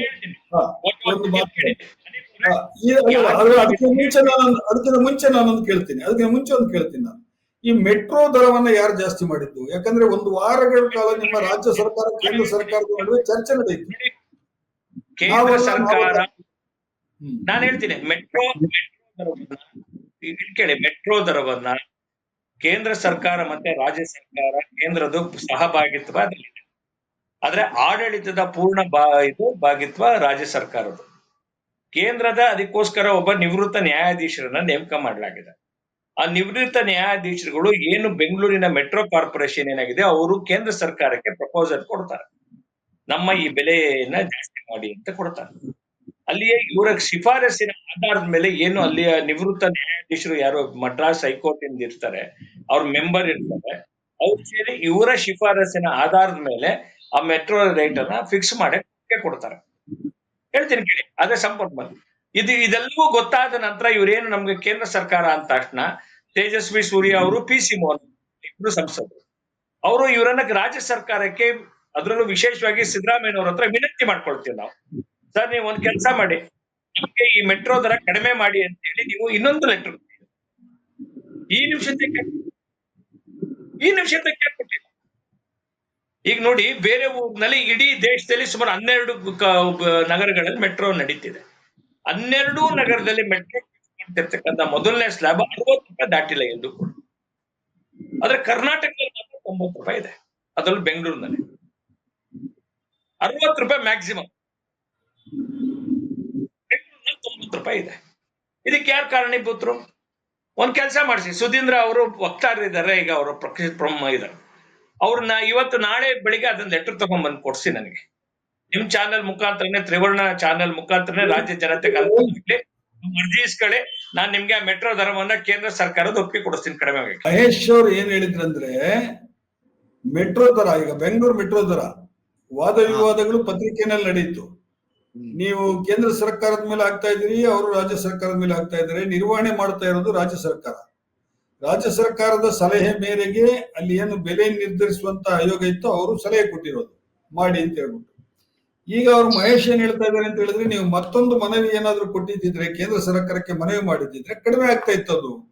ಕಡಿಮೆ ಈಗಲೂ ನೀವು ಒಂದು ರಾಜ್ಯ ಸರ್ಕಾರದ ಮೂಲಕ ಕೊಡಿಸಿ, ನೀವು ನಾನೇ ಮಾಡಿಸ್ತೀನಿ ಅಂತ ಮಹೇಶ್ ಹೇಳ್ತಾ ಇದ್ದಾರೆ, ಚಾಲೆಂಜ್ ಮಾಡ್ತಾ ಇದ್ದಾರೆ. ಖಚಿತವಾಗಿ ರಾಜ್ಯ ಸರ್ಕಾರ ಆ ರೀತಿ ಅರ್ಜಿ ಕೊಡೋ ರೀತಿಯಲ್ಲಿ ನಾವು ಒತ್ತಾಯ ಮಾಡ್ತೀವಿ. ಮಹೇಶ್ ಅವರು ಆದಷ್ಟು ಬೇಗ ಅದನ್ನ ಕಡಿಮೆ ಮಾಡಿಸ್ಲಿ. ಅಂತೂ ಅದು ಮೆಟ್ರೋ ದರ ಇರ್ಲಿಕ್ಕೆ ನಾವು ಕಾರಣ ಅನ್ನೋದನ್ನ ಒಪ್ಕೊಂಡ್ರಲ್ಲ, ಅಷ್ಟರ ಮಟ್ಟಿಗೆ ಅವ್ರಿಗೆ ಅಭಿನಂದನೆ. ಇಲ್ಲ, ಅವರು ಒಪ್ಕೊಳ್ತಾ ಇಲ್ಲ, ಅವರು ನೀವೇ ಕಾರಣ. ನಾನು ಹೇಳಿದಂತ ತಮ್ಮದು ಹೇಳಿ ಸರಿ ಮಹೇಶ್ ಅವ್ರೆ, ತಮ್ಮದು ಹೊಣೆ ಇದೆ ಅನ್ನೋದು ಒಪ್ಕೊತಾ ಇದೀರಲ್ಲ, ಅದು ಸಂತೋಷ ಅಂತ ಅಂದೆ. ಅದು ಸಮಾಧಾನ. ನಿಮ್ಗೆ ಇಲ್ಲಿ ಕೇಳಿ ಒಂದ್ ವಿಷಯ ಹೇಳ್ತೀನಿ. ಏನು BMRD ಇದೆ ಮೆಟ್ರೋದು, ನೀವೊಂದು ಇದ್ ಕೊಡಿ ನಮ್ಗೆ ನೋಡಿ ಸರ್, ನಮ್ಗೆ ನಾವು ಪ್ರಪೋಸಲ್ ಕೊಟ್ಟಿದ್ವಿ, ಇವತ್ತು ಕಡಿಮೆ ಪ್ರಪೋಸಲ್ ಕೊಡ್ತಾ ಇದೀವಿ ಅಂತ ಕೊಡಿ, ತತ್ಕ್ಷಣದಲ್ಲಿ ಮಾಡಿಸ್ಕೊಡ್ತೇವೆ. ಸರಿ ಸರಿ. ಅದ್ರಲ್ಲಿ ನಮ್ದು ನೀವು ಆಡಳಿತದ ಭಾಗ ಅಲ್ಲ, ನಾನು ಆಡಳಿತದ ಭಾಗ ಅಲ್ಲ. ಆಡಳಿತದ ಭಾಗದಲ್ಲಿರೋರಿಗೆ ಇದು ಗಮನ ತರೋ ಪ್ರಯತ್ನ ಮಾಡೋಣ, ಆಡಳಿತದ ಗಮನದಲ್ಲಿರೋ ಪ್ರಯತ್ನ ತರ ಮಾಡೋಣ. ಸಂಸದರಾದಂತ ತೇಜಸ್ವಿ ಸೂರ್ಯ ಅವರು, ನಮ್ಮ ಸಂಸದರಾದಂತ PC ಮೋಹನ್ ಅವರು ಅನೇಕ ಬಾರಿ ವಿನಂತಿ ಮಾಡಿದ್ರು ಕೂಡ ಮುಖ್ಯಮಂತ್ರಿಗಳು ಇದನ್ನು ಕೊಟ್ಟಿಲ್ಲ. ಅನೇಕ ಬಾರಿ ನೋಡೋಣ, ವಿಷಯಕ್ಕೆ ನಾವು ಸಂಸದರು ಯಾವುದೇ ಪತ್ರವನ್ನು ಬರೆದ್ರೆ ಮುಖ್ಯಮಂತ್ರಿಗಳ ಕಚೇರಿಯಿಂದ ಅದಕ್ಕೆ ಲಿಖಿತವಾಗಿ ಉತ್ತರ ಕೊಡ್ತಕ್ಕಂತ ಒಂದು ಪದ್ಧತಿ ಮತ್ತು ಸಂಪ್ರದಾಯ ಇದೆ. ನೋಡೋಣ ಆ ಪತ್ರ ಏನಾಗಿದೆ, ಅದಕ್ಕೆ ಏನು ಉತ್ತರ ಕೊಡ್ತಾರೆ. ಇರ್ಲಿ, ಈಗ ನಾರ್ಮಲಿ ಇದು ಒಂದು ಮಹೇಶ್, ನನಗೆ ಒಂದೇನಂತ ಹೇಳಿದ್ರೆ, ಈಗ ಸಾಮಾನ್ಯವಾಗಿ ಬೆಲೆ ಏರಿಕೆ ಆಗೋದು 4 ಕಾರಣಗಳಿಗಾಗುತ್ತೆ. ಒಂದು, ಸಪ್ಲೈ ಅಂಡ್ ಡಿಮಾಂಡ್. ಸಪ್ಲೈ ಕಡಿಮೆ ಇದ್ದು ಡಿಮಾಂಡ್ ಜಾಸ್ತಿ ಇದ್ದಾಗ ಯಾವುದೇ ವಸ್ತುದ್ದು ಬೆಲೆ ಏರಿಕೆ ಆಗುತ್ತೆ, ಸಹಜವಾಗಿ ಆಗುತ್ತೆ. ಎರಡನೇದು ಇನ್ಫ್ಲೇಷನ್, ಹಣದುಬ್ಬರ. ಮೂರನೇದು ಪ್ರೊಡಕ್ಷನ್ ಕಾಸ್ಟ್ ಜಾಸ್ತಿ ಆದ್ರೆ ಬೆಲೆ ಜಾಸ್ತಿ ಆಗುತ್ತೆ, ಯಾವುದೇ ವಸ್ತುವಿನ ಉತ್ಪಾದನಾ ವೆಚ್ಚ ಜಾಸ್ತಿ ಆದ್ರೆ ಆಗುತ್ತೆ. ನಾಲ್ಕನೇದು ಮಾರ್ಕೆಟ್ ಸ್ಪೆಕ್ಯುಲೇಷನ್. ಇಲ್ಲಿ ಎರಡು ಅಂಶಗಳು, ಒಂದು ಸಪ್ಲೈ ಅಂಡ್ ಡಿಮಾಂಡ್, ಅದನ್ನು ಕೂಡ ಸೆಂಟ್ರಲ್ ಗವರ್ಮೆಂಟ್ ಕಂಟ್ರೋಲ್ ಮಾಡ್ಲಿಕ್ಕೆ ಆಗುತ್ತೆ. ಎಷ್ಟೋ ಸಲ ಸಕ್ಕರೆ ಇರ್ಬೋದು ಅಥವಾ ಇನ್ನೊಂದು ಯಾವ್ದಾದ್ರು ಇರ್ಬೋದು, ನಾವು ರಫ್ತು ಜಾಸ್ತಿ ಆಯ್ತು ಅಂತ ಹೇಳಿ ಆದ ತಕ್ಷಣ ಇಲ್ಲಿ ಬೆಲೆ ಜಾಸ್ತಿ ಆದ್ರೆ ಮತ್ತೆ ರಫ್ತಿಗೆ ಕಡಿವಾಣ ಹಾಕ್ತಿವಿ ಅಥವಾ ಬೇಕಾದಾಗ ಆಮದು ಮಾಡ್ಕೊಳ್ತೀವಿ. ಈ ತರದಲ್ಲಿ ಕಂಟ್ರೋಲ್ ಮಾಡ್ಲಿಕ್ಕೆ ಆಗುತ್ತೆ. ಅದು ಹಿಂದೆ ಕಾಂಗ್ರೆಸ್ ಸರ್ಕಾರ ಇದ್ದಾಗಲೂ ಅದನ್ನು ಮಾಡ್ತಾ ಇತ್ತು, ನಿಮ್ಮ NDA ಸರ್ಕಾರ ಕೂಡ ಮಾಡಿದೆ ಅದನ್ನು. ಈ ಇನ್ಫ್ಲೇಷನ್ ಇದೆಯಲ್ಲ, ಈ ಇನ್ಫ್ಲೇಷನ್ ಅನ್ನು ಕಂಟ್ರೋಲ್ ಮಾಡುವಂತ ವಿಧಾನಗಳನ್ನ ಸರ್ಕಾರಗಳು ಸರಿಯಾಗಿ ಮಾಡ್ತಾ ಇಲ್ಲ ಅಂತ ಹೇಳ್ಬಿಟ್ಟು ನಾನು ಹೇಳ್ತಾ ಇರೋದು. ಬರೀ ರಾಜ್ಯ ಸರ್ಕಾರ ಮಾತ್ರ ಅಂತ ಹೇಳಿ ಅಲ್ಲ, ಕೇಂದ್ರ ಸರ್ಕಾರ ಕೂಡ. ಒಳ್ಳೆ ಥಿಯರಿಟಿಕ್ ಪ್ರಶ್ನೆಗೆ ಬಂದ್ರಿ. ಮೊದಲನೇ ಬಾರಿ ಕಳೆದ 12 ವರ್ಷಗಳಲ್ಲಿ ನಮ್ಮ ಇನ್ಫ್ಲೇಷನ್ ಸಿಂಗಲ್ ಡಿಜಿಟ್. ಇವತ್ತು ಇನ್ಫ್ಲೇಷನ್ ಎಷ್ಟಿದೆ ಅಂದ್ರೆ, ರಿಟೇಲ್ ಇನ್ಫ್ಲೇಷನ್ ಇರ್ಬೋದು, ಹೋಲ್ಸೇಲ್ ಇನ್ಫ್ಲೇಷನ್ ಇರ್ಬೋದು, 3.1% ಇದೆ. ಆಯ್ತಾ? 3 ಅಥವಾ 3.5 ಒಳಗಡೆ ಇನ್ಫ್ಲೇಷನ್ ಇದೆ.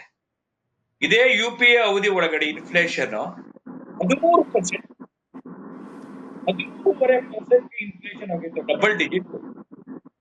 ನಮ್ಮದು ಯಾವುದೇ ಸಂದರ್ಭದಲ್ಲೂ ಕೂಡ ನಾವು ಈ ಒಂದು ಇನ್ಫ್ಲೇಷನ್ ಅನ್ನ ತೆಗೆಯಲ್ಲ. ಇವತ್ತು ಇಡೀ ದೇಶ ಯಾಕೆ ಇದನ್ನಾಯ್ತು ಅಂತಂದ್ರೆ, ಒಂದು ಸಮರ್ಪಕವಾದಂತಹ ಒಂದು ಆಡಳಿತ ಕೊಟ್ಟಿದ್ದರ ಕಾರಣ ಈ ದೇಶದ ವಾಯ್ಸ್ ಬ್ರೇಕ್ ಆಗ್ತಾ ಇದೆ, ವಾಯ್ಸ್ ಬ್ರೇಕ್ ಆಗ್ತಾ ಇದೆ ನಿಮ್ದು. ಪ್ರತಿ ಸಂದರ್ಭದಲ್ಲೂ ಕೂಡ ಬಹಳ ವಿವೇಚನಿತವಾಗಿ ಜನರಿಗೆ ಬೇಕಾದಂತ ಸಂದರ್ಭದಲ್ಲಿ ಭಾರತ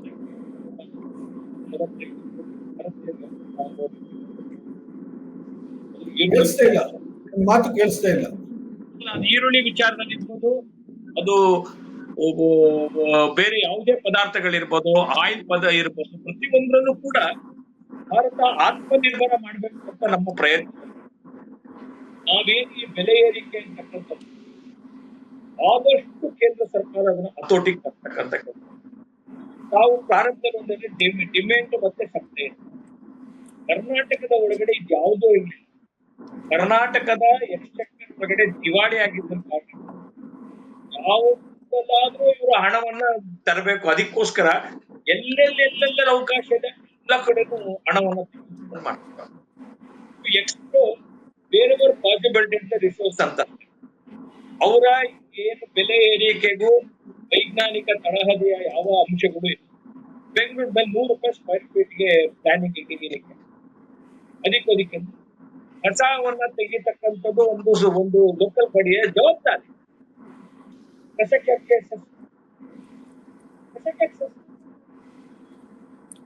ಬಿಜೆಪಿ ಕಾಲದಲ್ಲಿ ಇರ್ಲಿಲ್ವಾ ಅದು? ಇಲ್ಲ, ಎಲ್ಲಿತ್ತು? ಓ ಸರಿ ಬಿಡಿ, ಎಲ್ಲಿತ್ತು? ನಾವಿನ್ ಏನ್ ಚರ್ಚೆ ಮಾಡಂಗೆ ಇಲ್ಲ. ಬಿಜೆಪಿ ಕಾಲದಲ್ಲೂ ಇತ್ತು ಸ್ವಾಮಿ. ಅಯ್ಯೋ ದೇವ್ರೆ, ನಿರ್ಮಲ್ ಭಾರತ, ಸ್ವಚ್ಛ ಭಾರತ ಯಾವ ಅರ್ಥ ಅದು? ಸ್ವಚ್ಛ ಭಾರತ ಹಾಕಿದ್ದೇನು?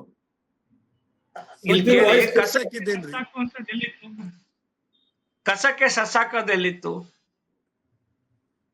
ಇದು ಒಂದು ಕಾಂಗ್ರೆಸ್ಸಿಗೆ ಆಡಳಿತ ಮಾಡಕ್ ಬರದೆ ಇಡೀ ಸರ್ಕಾರ ಒಂದ್ ರೀತಿ ದಿವಾಳಿ ಆಗ್ಬಿಟ್ಟು, ಒಂದ್ ಕಡೆ ದಿವಾಳಿ, ಇನ್ನೊಂದ್ ಕಡೆ ಭ್ರಷ್ಟಾಚಾರ, ಲೂಟಿ ಮಾಡೋದು.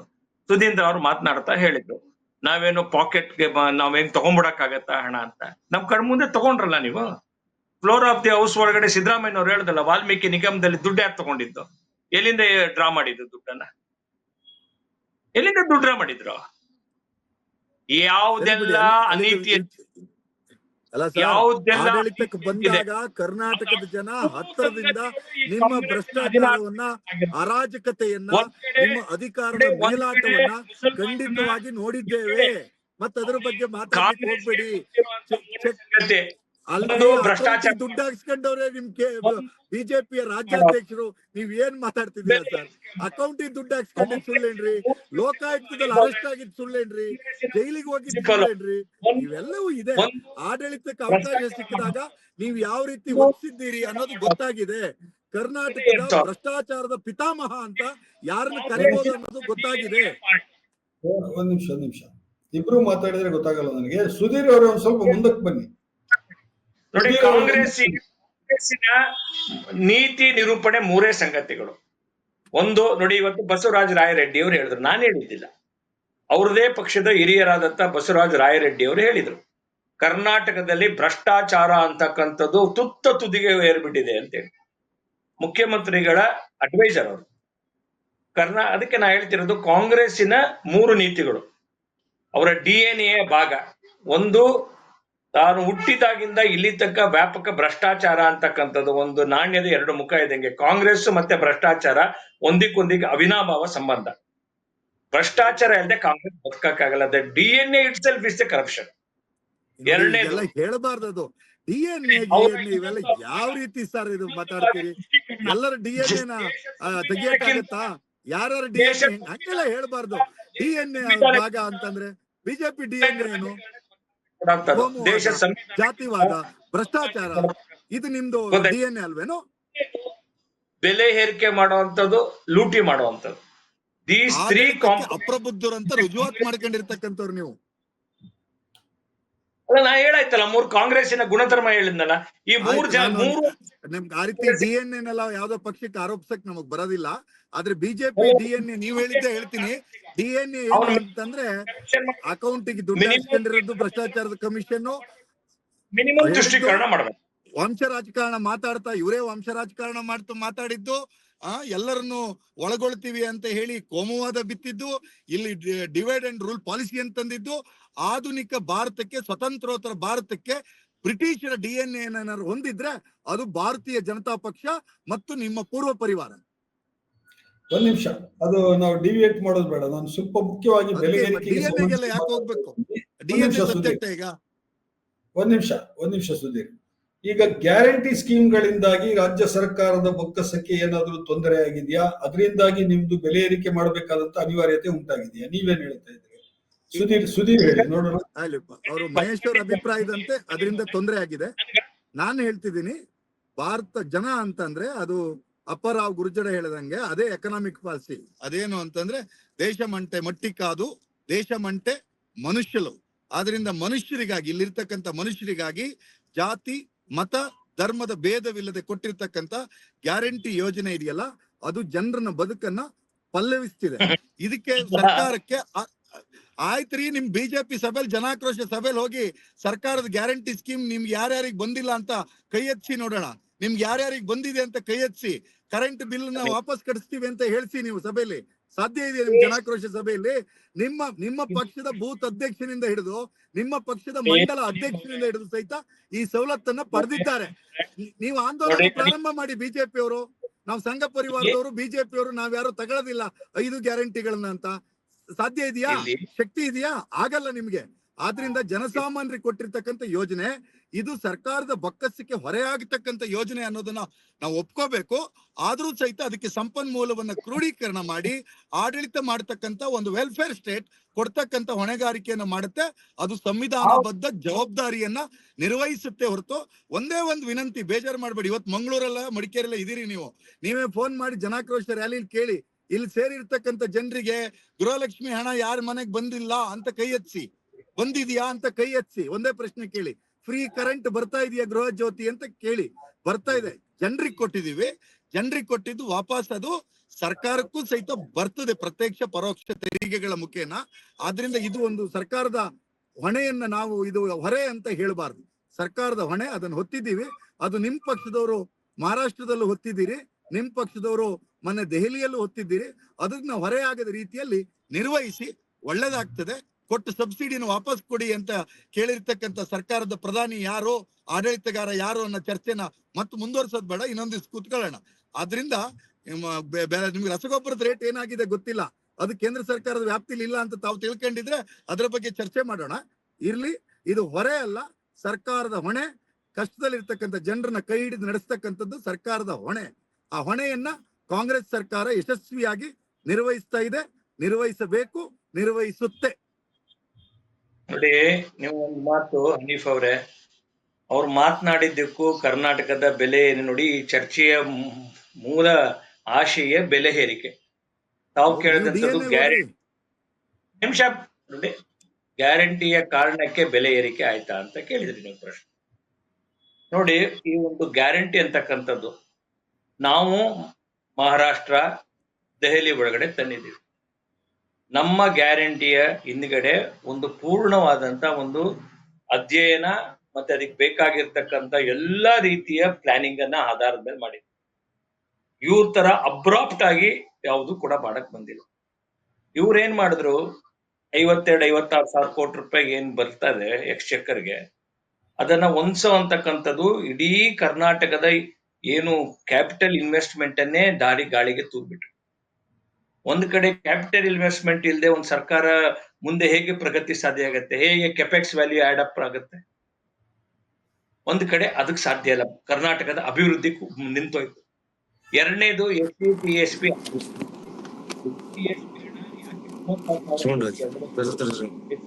ಹಣವನ್ನ ಬಳಸ್ಕೊಳ್ಳೋದು. ಇಡೀ ರಾಜ್ಯ ಒಂದ್ ರೀತಿ ಕಳೆದ 2 ವರ್ಷಗಳಲ್ಲಿ ಒಂದೇ ಒಂದು ಅಭಿವೃದ್ಧಿ ಒಂದು $1 ಟ್ರಿಲಿಯನ್ ಎಕಾನಮಿಯ ಡಾಕ್ಟ್ರಿನ್ ಕರ್ನಾಟಕ ಒಂದು ಆರ್ಥಿಕವಾಗಿ ಸದೃಢವಾದಂತಹ ರಾಜ್ಯವಾಗಿ ವಾಯ್ಸ್ ಕೇಳಿಸ್ತಾ ಇಲ್ಲ. ಬ್ರೇಕ್ ಆಗ್ತಾ ಇದೆ. ಒಂದು ಕಾಲದಲ್ಲಿ ಬಿಮಾರು ರಾಜ್ಯಗಳು ಅಂತೇಳಿ ಬೇರೆ ಬೇರೆ ಏನು ಉತ್ತರ ಪ್ರದೇಶ ಆ ಹಂತಕ್ಕೆ ಇಷ್ಟು ಸಮೃದ್ಧವಾದಂತ ಇಷ್ಟು ಸಂಪನ್ನಭರಿತ ರಾಜ್ಯವನ್ನ ಇವರ ಕೆಟ್ಟ ಆಡಳಿತದ ಕಾರಣಕ್ಕೋಸ್ಕರ ಇವತ್ತು ನಮ್ಮ ಕರ್ನಾಟಕ ಬಿಮಾರು ರಾಜ್ಯ ಮಾಡ್ಬಿಟ್ರೆ ಇವತ್ತು ಎಷ್ಟು ಅದ್ಭುತವಾದಂತ ಆಡಳಿತಗಾರರು ಈ ರಾಜ್ಯದಲ್ಲಿ ಎಷ್ಟು ಮುಂದಾಲೋಚನೆಯಿಂದ ಇಟ್ಕೊಂಡು ಒಬ್ಬೊಬ್ಬ ಮುಖ್ಯಮಂತ್ರಿಗಳು ರೆಸ್ಪೆಕ್ಟಿವ್ ಆಫ್ ಪಾರ್ಟಿ ಹೇಳ್ತೀನಿ, ಎಷ್ಟು ದುರಾಲೋಚನೆಯಿಂದ ರಾಜ್ಯದ ಎತ್ತರಕ್ಕೆ ಎತ್ಕೊಂಡು ಹೋಗ್ಬೇಕಾಗ್ತದೆ. ಇವತ್ತು ಇವರು ಬಾರ್ದಂತ ಒಂದು ತಪ್ಪು ಇವತ್ತು ಇವರ ಸರ್ವೆ ಎಲ್ಲ ಬಹಳ ಆಶ್ಚರ್ಯ ಪಡ್ಬೇಡಿ. ಇನ್ನೊಂದ್ ಸ್ವಲ್ಪ ದಿನಕ್ಕೆ ಹಿಮಾಚಲ್ ಪ್ರದೇಶದಲ್ಲಿ ಟಾಯ್ಲೆಟ್ ಟ್ಯಾಕ್ಸ್ ಅಂತ ಹಾಕಿದ್ರಲ್ಲ, ಹಿಮಾಚಲ್ ಪ್ರದೇಶದ ಸರ್ಕಾರ ಟಾಯ್ಲೆಟಿನ ಕಮೋಡ್ ಮೇಲೆ ಟ್ಯಾಕ್ಸ್ ಹಾಕಕ್ಕೆ ಕರ್ನಾಟಕಕ್ಕೂ ಅದು ಬಂದ್ರೆ ಆಶ್ಚರ್ಯ ಪಡ್ಬೇಡಿ ನೀವು. ಇಂಥ ದಯನೀಯ ಸ್ಥಿತಿಗೆ ಇಂಥ ಕೆಟ್ಟ ಆಡಳಿತ ಕರ್ನಾಟಕದ ಇತಿಹಾಸದಲ್ಲಿ ಯಾರು ಇಷ್ಟು ಕೆಟ್ಟದಾದಂತ ಆಡಳಿತವನ್ನೇ ಕೊಟ್ಟಿಲ್ಲ. ನೀವೇ ತಾವು ಬಹಳ ಪತ್ರಿಕೋದ್ಯಮದಲ್ಲಿ ಬಹಳ ವರ್ಷ ಇದ್ದಂತವ್ರು. ಕರ್ನಾಟಕ ಈ ಸ್ಥಿತಿಗೆ ಯಾವತ್ತಾರು ನೋಡಿದ್ಯಾ? ಇವತ್ತೇನಾರು ಒಬ್ಬ ಯಾರು ನಮ್ಮ ಬಸವಲಿಂಗಪ್ಪನವರು ಇಲ್ಲ KH ರಂಗನಾಥ್ ಅಂತವ್ರು ಇದ್ರೆ ಇವತ್ತು SC/ST ದುಡ್ಡನ್ನ ದುರುಪಯೋಗ ಮಾಡಕ್ ಬಿಟ್ಬಿಡ್ತಿಲ್ಲ. ನಾವೆಲ್ಲ ನೋಡಿದಂತವ್ರು ನೀವು. ಅವ್ರು ಈ 36,000 ಕೋಟಿ ರೂಪಾಯಿ ತೆಗಿಲಿಕ್ಕೆ ಬಿಟ್ಬಿಡ್ತಿದ್ರ? ಇವತ್ತು ಇಷ್ಟು ಹಣವನ್ನ ತೆಗೆದುಕೊಂಡು ಹೋಗಿ ಎಲ್ಲಿಗೆ ಆಗ್ತಾ ಇದಾರೆ? ಒಂದ್ ಕಡೆ ಸಾಲ ಮಾಡಿದ್ದಾರೆ. ಸಾಲ ಮಾಡ್ಬಿಡಿ ನಾ ಹೇಳೋದಿಲ್ಲ. ಸಾಲ ಮಾಡ್ಬಿಟ್ಟು ತುಪ್ಪ ತಿನ್ನು ಅಂತೇಳಿ ಏನು ಇವ್ರು ಹೇಳಿದ್ರು ಚಾರ್ವಾಕ, ಅವರ ಸಿದ್ದರಾಮಯ್ಯನವರ ಎಲ್ಲ ಸುತ್ತಿರ್ತಕ್ಕಂತ ವಿಚಾರವಾದಿಗಳು ಬಹುಶಃ ಅದೊಂದು ಅವ್ರಿಗೆ ಚೆನ್ನಾಗಿ ಹೇಳ್ಕೊಟ್ಟಿದ್ದಾರೆ. ಚಾರ್ವಾಕ ಹೇಳಿರ್ತಕ್ಕಂಥದ್ದು ಸಾಲ ಮಾಡಾರು ತುಪ್ಪ ತಿನ್ನು ಅಂತ ಕರ್ನಾಟಕ ರಾಜ್ಯದಲ್ಲಿ ಮಾಡ್ತಿರೋದೇ ಇದೆ. ಇವರು ನಾ ಹೇಳ್ತಿರೋದು ಇವರು ಬೆಲೆ ಏರಿಸಿದಾರಲ್ಲ, ಈ ಇಷ್ಟು ಬೆಲೆಗೂ ಕೇಂದ್ರ ಸರ್ಕಾರಕ್ಕೆ ಏನ್ ಸಂಬಂಧ? ಇವರ ತೆವಲಿಗೆ ಬೆಲೆ ಜಾಸ್ತಿ ಮಾಡ್ಬಿಟ್ಟು ಪ್ರತಿಯೊಂದ್ರಲ್ಲೂ ಯಾವ್ದ್ರಲ್ಲಿ ಬಿಟ್ಟಿದ್ದಾರೆ. ಹಾಸ್ಪಿಟ್ಲಿಗೆ ಹೋದ್ರೆ 5 ರೂಪಾಯಿ ಕೊಡೆ 50 ರೂಪಾಯಿ ಮಾಡಿದೆ. ಡೆತ್ ಸರ್ಟಿಫಿಕೇಟ್ ತಗೊಳಕ್ಕೆ 5 ರೂಪಾಯಿ ಇದ್ದಿದ್ದು ಡೆತ್ ಸರ್ಟಿಫಿಕೇಟ್ 50 ರೂಪಾಯಿ ಮಾಡಿದ್ದಾರೆ. ಸತ್ರು ಕೂಡ ಇವ್ರು ಬಿಡ್ತಿಲ್ಲ ಕಾಂಗ್ರೆಸ್. ಎಂತ ಆಡಳಿತಾರೆ ಇದು? ಇದಕ್ಕೆ ಆಡಳಿತ ಅಂತಾರ? ಇದಕ್ಕೆ 16 ಬಾರಿ ಬಡ್ಜೆಟ್ ಮಂಡಿಸಿರುವಂತದ. ಕರ್ನಾಟಕದ ಇಷ್ಟು ಜನರ ಮೇಲೆ ಇಷ್ಟು ಒಂದ್ ರೀತಿ ಬರೆ ಹಾಕುವಂಥದ್ದು ಯಾವ ಸಂದರ್ಭದಲ್ಲಿ ಹಾಕಿದ್ರು? ಎಸ್ ಸುದೀಪ್. ಅಲ್ಲ, ಬೇರೆ ಏನು ಇಲ್ಲ. ಇದನ್ನ ಕರ್ನಾಟಕವನ್ನು ಯಾರು ಬಿಮಾರು ರಾಜ್ಯ ಅಂತ ಪ್ರಚಾರ ಮಾಡಕ್ ಹೋಗ್ತಿದ್ದಾರೆ ಅವರು ಕರ್ನಾಟಕದ ವಿರೋಧಿಗಳು ಅಂತ ಹೇಳ್ಬೇಕೆ ಹೊರತು ಬೇರೆ ಏನು ಹೇಳಕ್ ಸಾಧ್ಯ ಇಲ್ಲ. ಕರ್ನಾಟಕ ಇವತ್ತು ಇನ್ವೆಸ್ಟ್ ಕರ್ನಾಟಕದ ಮೂಲಕ ಎಷ್ಟು ಜನ ಇವತ್ತು ಅವಕಾಶದ ಹೆಬ್ಬಾಗಿಲಾಗಿ ಕರ್ನಾಟಕ ಕಂಡು ಬರ್ತಾ ಇದೆ. ವಿಶೇಷವಾಗಿ ದಕ್ಷಿಣದ ಎಲ್ಲ ರಾಜ್ಯಗಳು ಸಹಿತ ಈ ರೀತಿಯ ಉದ್ಯೋಗ ಸೃಷ್ಟಿಗೆ ಒಂದು ಅವಕಾಶದ ಹೆಬ್ಬಾಗಿಲಾಗಿದೆ. ಯಾಕಂದ್ರೆ ಕಂಪ್ಯಾರಿಟಿವ್ಲಿ ಮಾಬ್ ಲಿಂಚಿಂಗ್ ಇಂದ ಹೊರಗೆ ಇದೆ, ಕಂಪ್ಯಾರಿಟಿವ್ಲಿ ಬುಲ್ಡೋಜರ್ ಜಸ್ಟಿಸ್ ಇಂದ ಹೊರಗಡೆ ಇದೆ, ಕಂಪ್ಯಾರಿಟಿವ್ಲಿ ರೂಲ್ ಆಫ್ ಲಾ ನ ದಕ್ಷಿಣದ ರಾಜ್ಯಗಳು ಫಾಲೋ ಮಾಡ್ತಿದ್ದಾರೆ. ಆದ್ರಿಂದ ದಕ್ಷಿಣದಲ್ಲಿ ಬಿಜೆಪಿಗೆ ಹೆಬ್ಬಾಗಿಲು ಅಂತ ತೆರೆದಿರ್ತಕ್ಕಂಥ ಕರ್ನಾಟಕವನ್ನ ಏನಾದ್ರೂ ಭ್ರಷ್ಟಾಚಾರದ ರಾಜ್ಯವನ್ನಾಗಿ ಪರಿವರ್ತನೆ ಮಾಡಿರ್ತಕ್ಕಂಥದ್ದಿದ್ರೆ ಅದು LK ಅಡ್ವಾಣಿ ಅವರು ಯಾರ ಅಧಿಕಾರದಲ್ಲಿದ್ದಾಗ ಯಾವ ಸಂದರ್ಭದಲ್ಲಿ ಯಾರಿಗೆ ಹೇಳಿದ್ರು ಅನ್ನೋದನ್ನ ನಮ್ಮ ಗೆಳೆಯರು ನೆನಪು ಮಾಡ್ಕೊಳ್ಳಿ. ಅದೇ ರೀತಿಯಾಗಿ ಬಸವರಾಜ ರಾಯರೆಡ್ಡಿ ಹೇಳಿರ್ತಕ್ಕಂಥ ಮಾತಿದೆಯಲ್ಲ, ಅದು ಎಲ್ಲ ಪಕ್ಷಗಳ ನಾಯಕರು ಸಹಿತ ಆತ್ಮಾವಲೋಕನ ಮಾಡ್ಕೋಬೇಕಂತ ಮಾತು. 2004ರ 2004ರ ವಿಧಾನಸಭೆ ಚುನಾವಣೆಯ ನಂತರ ಕ್ಷೇತ್ರವಾರು ಇನ್ವೆಸ್ಟ್ಮೆಂಟ್ಸ್ ಗಳು ಅಭ್ಯರ್ಥಿಗಳು ಹೇಗೆ ಮಾಡಬೇಕಾದಂತ ಪರಿಸ್ಥಿತಿ ಯಾಕೆ ನಿರ್ಮಾಣ ಆಯ್ತು, ಅದ್ರ ಹಿಂದ್ಗಡೆ ಬಂದಂತ ಆಪರೇಷನ್ ಕಮಲದ ರಾಜಕೀಯ ಪಾಲಿಸಿಗಳು ಏನು ಅನ್ನೋದನ್ನು ಸಹಿತ ಎಲ್ಲರೂ ಅವಲೋಕನವನ್ನ ಮಾಡ್ಕೋಬೇಕಾಗತ್ತೆ. ಈಗಲೂ ಒಪ್ಕೊಳ್ಳೋಣ, ಕರ್ನಾಟಕದಲ್ಲಿ ಅತಿ ಹೆಚ್ಚು ಬಾರಿ ಆಡಳಿತವನ್ನ ಮಾಡಿರ್ತಕ್ಕಂಥ ಕೀರ್ತಿ ಕಾಂಗ್ರೆಸ್ಸಿಗಿದೆ. ಅದೇ ರೀತಿಯಾಗಿ ಜನತಾ ಪರಿವಾರಕ್ಕಿದೆ. ಅಂದ್ರೆ ಈ RSS ಪರಿವಾರ ಅಲ್ಲ, ಜನತಾ ಪರಿವಾರಕ್ಕಿದೆ, ಸಮಾಜವಾದಿ ಪರಿವಾರಕ್ಕೆ ಇರೋದ್ರಿಂದ ಈ ಕರ್ನಾಟಕವನ್ನ ಒಂದು ಅಭಿವೃದ್ಧಿಶೀಲ ರಾಜ್ಯವನ್ನಾಗಿ ಮಾಡೋದ್ರಲ್ಲಿ ಈ ಆಡಳಿತ ಯಂತ್ರದ ಕೊಡುಗೆ ಇದೆ. ಮಹೇಶ್ ಅವರು ಗೆಳೆಯರು ಹೇಳದಂತೆನೆ 16 ಬಾರಿ ಏನು ಬಜೆಟ್ ಅನ್ನು ಮಂಡನೆ ಮಾಡಿರ್ತಕ್ಕಂಥ ಕೀರ್ತಿ ಇರ್ತಕ್ಕಂಥ ಮುಖ್ಯಮಂತ್ರಿಗಳಿಗೆ ಆರ್ಥಿಕ ನಿಧಿ ಹೊಂದಾಣಿಕೆಯನ್ನ ಹೇಗ್ ಮಾಡ್ಬೇಕು ಅನ್ನುವಂತ ಸ್ಪಷ್ಟತೆ ಇರೋದ್ರಿಂದ, ದಕ್ಷ ಆಡಳಿತಗಾರ ಆಗಿರೋದ್ರಿಂದ ಮೊನ್ನೆ ಕೇಂದ್ರ ಸರ್ಕಾರದ ಸಂಸ್ಥೆಯೇ ಸಹಿತ ಅವರ ಬೆಸ್ಟ್ ಅಡ್ಮಿನಿಸ್ಟ್ರೇಷನ್ ಗೆ ಬಹುಮಾನ ಕೊಟ್ಟು ಗೌರವಿಸಿರೋದ್ರಿಂದ ನಾವು ಈ ಸರ್ಕಾರ ಜನಪರವಾಗಿ ಜನರ ಹಿತಕ್ಕಾಗಿ ದುಡಿತಾ ಇದೆ ಅನ್ನೋದನ್ನ ಪ್ರತಿಪಾದಿಸಬೇಕಾಗ್ತದೆ. ಬಿಜೆಪಿಯವರ ಜನಾಕ್ರೋಶ ಯಾತ್ರೆಯನ್ನ ಅದನ್ನ ನಾನು ಭಾವಿಸ್ತೀನಿ ಕೇಂದ್ರ ಸರ್ಕಾರ ಸಿಲಿಂಡರ್ ರೇಟ್ ಜಾಸ್ತಿ ಮಾಡಿದ್ದರ ವಿರುದ್ಧ ಮಾಡ್ತಿರ್ತಕ್ಕಂಥ ಜನಾಕ್ರೋಶ ಯಾತ್ರೆ ಅಂತ ತಿಳ್ಕೊತೀವಿ. ಅವ್ರ ಪಕ್ಷದಲ್ಲಿ ಮೂಡಿರ್ತಕ್ಕಂಥ ಭಿನ್ನಮತ ಇದೆಯಲ್ಲ, ಬಸವನಗೌಡ ಪಾಟೀಲ್ ಯತ್ನಾಳ್ ಅವ್ರ ಮುಖೇನ, ಅದನ್ನ ಹತ್ತಿಕ್ಕುವ ಕಾರಣಕ್ಕಾಗಿ ಇದೊಂದು ಜನಾಕ್ರೋಶ ಯಾತ್ರೆ ಅಂತ ಹೇಳ್ತೀನಿ.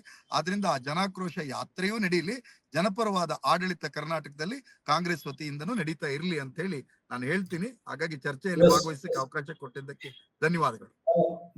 ನಾವು ಕೊನೆಯ ಹಂತಕ್ಕೆ ಬಂದಿದ್ದೀವಿ, 2 ನಿಮಿಷ ಇದೆ. ಕೊನೆಯದಾಗಿ ಏನಾದ್ರು ಹೇಳ್ಬೇಕಾಗಿದೆ ಮಹೇಶ್? ನನ್ನ ಕಾಳಜಿ ಇಷ್ಟೇ, ಏನು ಅಂತ ಹೇಳಿದ್ರೆ ಸಾರ್ವಜನಿಕರು ನಮಗೆ ಸರ್ಕಾರಗಳು ಅಲ್ಲ, ನಮಗೆ ಸರ್ಕಾರಗಳು ಒಂದ್ ನಿಮಿಷ ನಮಗೆ ಸರ್ಕಾರಗಳು ಏನು ಅಂತ ಹೇಳಿದ್ರೆ ನಾವು ಒಂದು ಇಲೆಕ್ಷನ್ ಬಂದಾಗ ವೋಟ್ ಹಾಕ್ಬಿಡ್ತೀವಿ ನಾವು ಜನರು, ಅವರಾದ್ರೂ ಬರ್ತಾರೆ ಇವರಾದ್ರೂ ಬರ್ತಾರೆ. ನಮ್ಮ ವರಿ ಇರೋದು ಜನರದ್ದು ದಿನನಿತ್ಯದ ಬೆಲೆ ಏರಿಕೆ, ಅದು ಬೇಳೆ ಧಾನ್ಯ ಎಲ್ಲ. ಈಗ ನೀವು ನೋಡಿ ಡೀಸೆಲ್ಗೆ ನೀವು ಜಾಸ್ತಿ ಮಾಡಿದ್ರಿ, ಅದರ ಪರಿಣಾಮ ಎಲ್ಲದರ ಮೇಲೆ ಆಗುತ್ತೆ.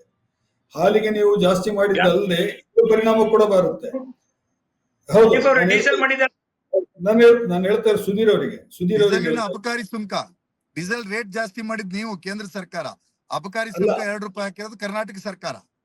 ಹೌದು, ನಾನು ಹೇಳ್ತಾ ಇರೋದು ಹೊಣೆಯೇ ಇಲ್ಲ. ನಾವೇನೋ ಭಾರಿ ಆರ್ಥಿಕ ಸಮರ್ಥರು, ನಾವೆಲ್ಲಾ ತಿಳಿದಿರ್ತಕ್ಕಂಥವ್ರು, ನಮ್ದು DNA ಭಾರಿ ಚಂದ ಅಂತೇಳಿ ಎಲ್ಲ ಸ್ವಯಂ ಸರ್ಟಿಫಿಕೇಟ್ ಕೊಡೋದ್ ಬಿಟ್ಟು ನಾವು ಆರ್ಥಿಕ ನೀತಿಯನ್ನು ಪರಾಮರ್ಶಿಸೋಣ. 2 ಸರ್ಕಾರ, ಮಹೇಶ್ ಅವರೇ ತುಂಬಾ ಪ್ರಾಮಾಣಿಕವಾಗಿ ಹೇಳ್ತೀನಿ, 2 ಸರ್ಕಾರಗಳ ಹೊಣೆ ಇದೆ ಅನ್ನುವಂತ ಸತ್ಯವನ್ನ ನಾವು ಒಪ್ಕೊಳ್ಳೋಣ. ಆ ಒಪ್ಕೊಳ್ತಕ್ಕಂಥ ಉದಾರತೆಯನ್ನ ನಾನು ಪ್ರಾರಂಭದಲ್ಲೇ ಹೇಳಿದ್ದೀನಿ, ಈಗಲೂ ಹೇಳ್ತಾ ಇದ್ದೀನಿ. ಆದ್ರಿಂದ ಇದರಲ್ಲಿ ಯಾರ್ದು ಎಷ್ಟು ಪಾಲು ಅನ್ನೋದು ಚರ್ಚೆಗೆ ಅಂಕಿ ಸಂಖ್ಯೆ ಇಟ್ಕೊಂಡು ಕುತ್ಕೊಳ್ಳೋಣ. ಯಾರ ದೆಸೆಯಿಂದ ಆರ್ಥಿಕ ನೀತಿ ಹಾಳಾಗುತ್ತೆ, ಯಾರ ದೆಸೆಯಿಂದ ಏನಾಗುತ್ತೆ ಅನ್ನೋದನ್ನ ಕುತ್ಕೊಳ್ಳೋಣ. ಯಾರ ಬಜೆಟ್ ಪೇಪರ್ ಹೇಗೆ ಬರ್ತಾ ಇದೆ, ಯಾರು ಕಮಿಷನ್ ಗಳನ್ನ ಯಾವ ರೀತಿಯಾಗಿ ನಡೆಸ್ಕೊಂಡಿದ್ದಾರೆ, ಕಮಿಷನ್ ಅಂತಂದ್ರೆ ನೀವು ಫೈನಾನ್ಸ್ ಕಮಿಷನ್ ಅನ್ನ ಹೇಗೆ ನಡೆಸ್ಕೊಂಡಿದ್ದಾರೆ, ಅವ್ರನ್ನ ಯಾವ ಹಿನ್ನೆಲೆ ಅವ್ರನ್ನ ನೇಮಕ ಮಾಡಿದ್ದಾರೆ, ಇವನ್ನೆಲ್ಲ ಚರ್ಚೆಯನ್ನು ಇನ್ನೊಮ್ಮೆ ಮಾಡೋಣ. ಆದ್ರಿಂದ ಹೊಣೆ ಆಳುವ ಸರ್ಕಾರಗಳದ್ದೆಲ್ಲದೂ ಇದೆ ಸರ್.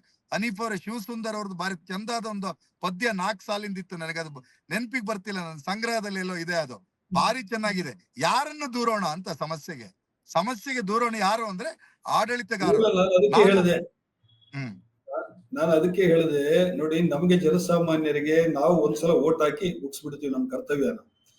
ಆಮೇಲೆ ನೀವು ಸರ್ಕಾರದವರು ಬಂದವರು ನೀವು ಇಬ್ರು ಕೂಡ ಮಾಡ್ತಾ ಇರೋದೇನು ಅಂತ ಹೇಳಿದ್ರೆ, ಬಜೆಟ್ ನಲ್ಲಿ ಏನೂ ತೋರಿಸಲ್ಲ. ನೀವು ಬಜೆಟ್ ನಲ್ಲಿ ಯಾವ್ದನ್ನು ಜಾಸ್ತಿ ಮಾಡಲ್ಲ. ಬಜೆಟ್ ಬಹಳ ಚೆನ್ನಾಗಿದೆ, ನಾವೇ ಪತ್ರಕರ್ತರ ಹೊಳ್ತೀವಿ, ಪರವಾಗಿಲ್ಲ, ಏನು ಅಡ್ಜಸ್ಟ್ಮೆಂಟ್ ಮಾಡಿದ್ದಾರೆ, ಒಂದು ಬಜೆಟ್ ಒಳ್ಳೆ ಬಜೆಟ್ ಮಾಡಿದ್ದಾರೆ, ಹೆಚ್ಚು ಹೊರೆ ಹಾಕಿಲ್ಲ. ಕುಡಿಯೋರಿಗೆ ಮಾತ್ರ ನಿರಂತರವಾಗಿ ಹಾಕ್ತಾ ಇದ್ದೀರಿ, ಅದಿರ್ಲಿ, ಅವ್ರೇನು ಕುಡಿಯೋದನ್ನ ನಿಲ್ಸೋದು ಇಲ್ಲ. ನೀವು ಎಷ್ಟು ಟ್ಯಾಕ್ಸ್ ಹಾಕಿದ್ರು ಅವ್ರು ಇನ್ನಷ್ಟು ಜಾಸ್ತಿ ಕುಡಿತಾರೆ, ಸರ್ಕಾರಕ್ಕೆ ಅದು ಹೆಚ್ಚು ದುಡ್ಡು ಬರ್ತಾ ಇರುತ್ತೆ.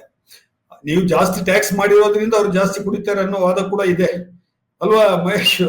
ಸರ್ಕಾರ ಎಲ್ಲದರದ್ದು ರೇಟ್ ಜಾಸ್ತಿ ಮಾಡಿದ್ರಿಂದ ಇನ್ನೇನ್ ಮಾಡುದು, ಕುಡಿದಾರು ಸಾಲ ಅಂತ ಹೇಳ್ಬಿಟ್ಟು ಮಾಡ್ತಾರೆ. ಆದ್ರೆ ಒಂದು ಏನು ಅಂತ ಹೇಳಿದ್ರೆ, ಈಗ ಮೆಟ್ರೋ ವಿಷಯದಲ್ಲೂ ಹಂಗೆ ಆಯ್ತು. ಮೆಟ್ರೋದಲ್ಲಿ ನೀವು ಪರಸ್ಪರ ದೂರ ನಿಮ್ಮನ್ನ ಅವ್ರು ದೂರೋದು, ಅವ್ರನ್ನ ನೀವು ದೂರೋದು, ಜನಸಾಮಾನ್ಯರ ಮೇಲೆ ಹೊರೆ ಬೀಳ್ತದೆ. ಪೆಟ್ರೋಲ್ ನಲ್ಲೂ ಕೂಡ ಇವತ್ತು ಏನು 104 ರೂಪಾಯಿ 103 ರೂಪಾಯಿ ಇದ್ರೆ ಪೆಟ್ರೋಲಿಗೆ, ಅದರಲ್ಲಿ ಸುಮಾರು 50% ಸೆಂಟ್ರಲ್ ಮತ್ತು ಸ್ಟೇಟ್ ಗೌರ್ಮೆಂಟ್ ಟ್ಯಾಕ್ಸೇ ಹೋಗುತ್ತೆ.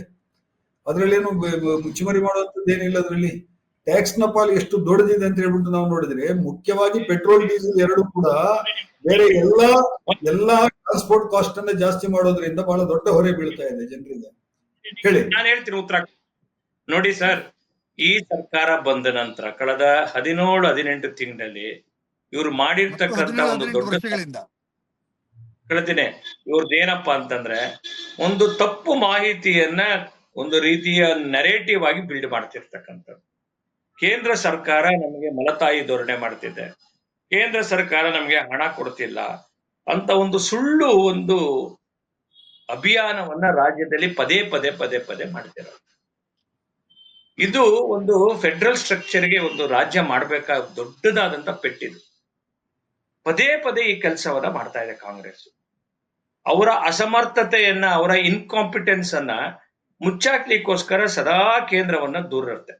ಉದಾಹರಣೆಗೆ ಅಕ್ಕಿ, ಇವರು 10 kg ಕೊಡ್ತೀನಿ ಅಂತ, ನಾವು ಅಕ್ಕಿ ಕೊಡ್ತೀವಿ ಅಂತ ಕೇಂದ್ರ ಸರ್ಕಾರ ಹೇಳಿದ್ರೆ ಈಗ ತಗೊಳಕ್ ರೆಡಿ ಇಲ್ಲ. ಇವರು ಸಬ್ಸಿಡೈಸ್ಡ್ ವೇಲಿ ಅಕ್ಕಿ ಕೊಡ್ತೀವಿ ಅಂತಂದ್ರೆ they are not prepared to by.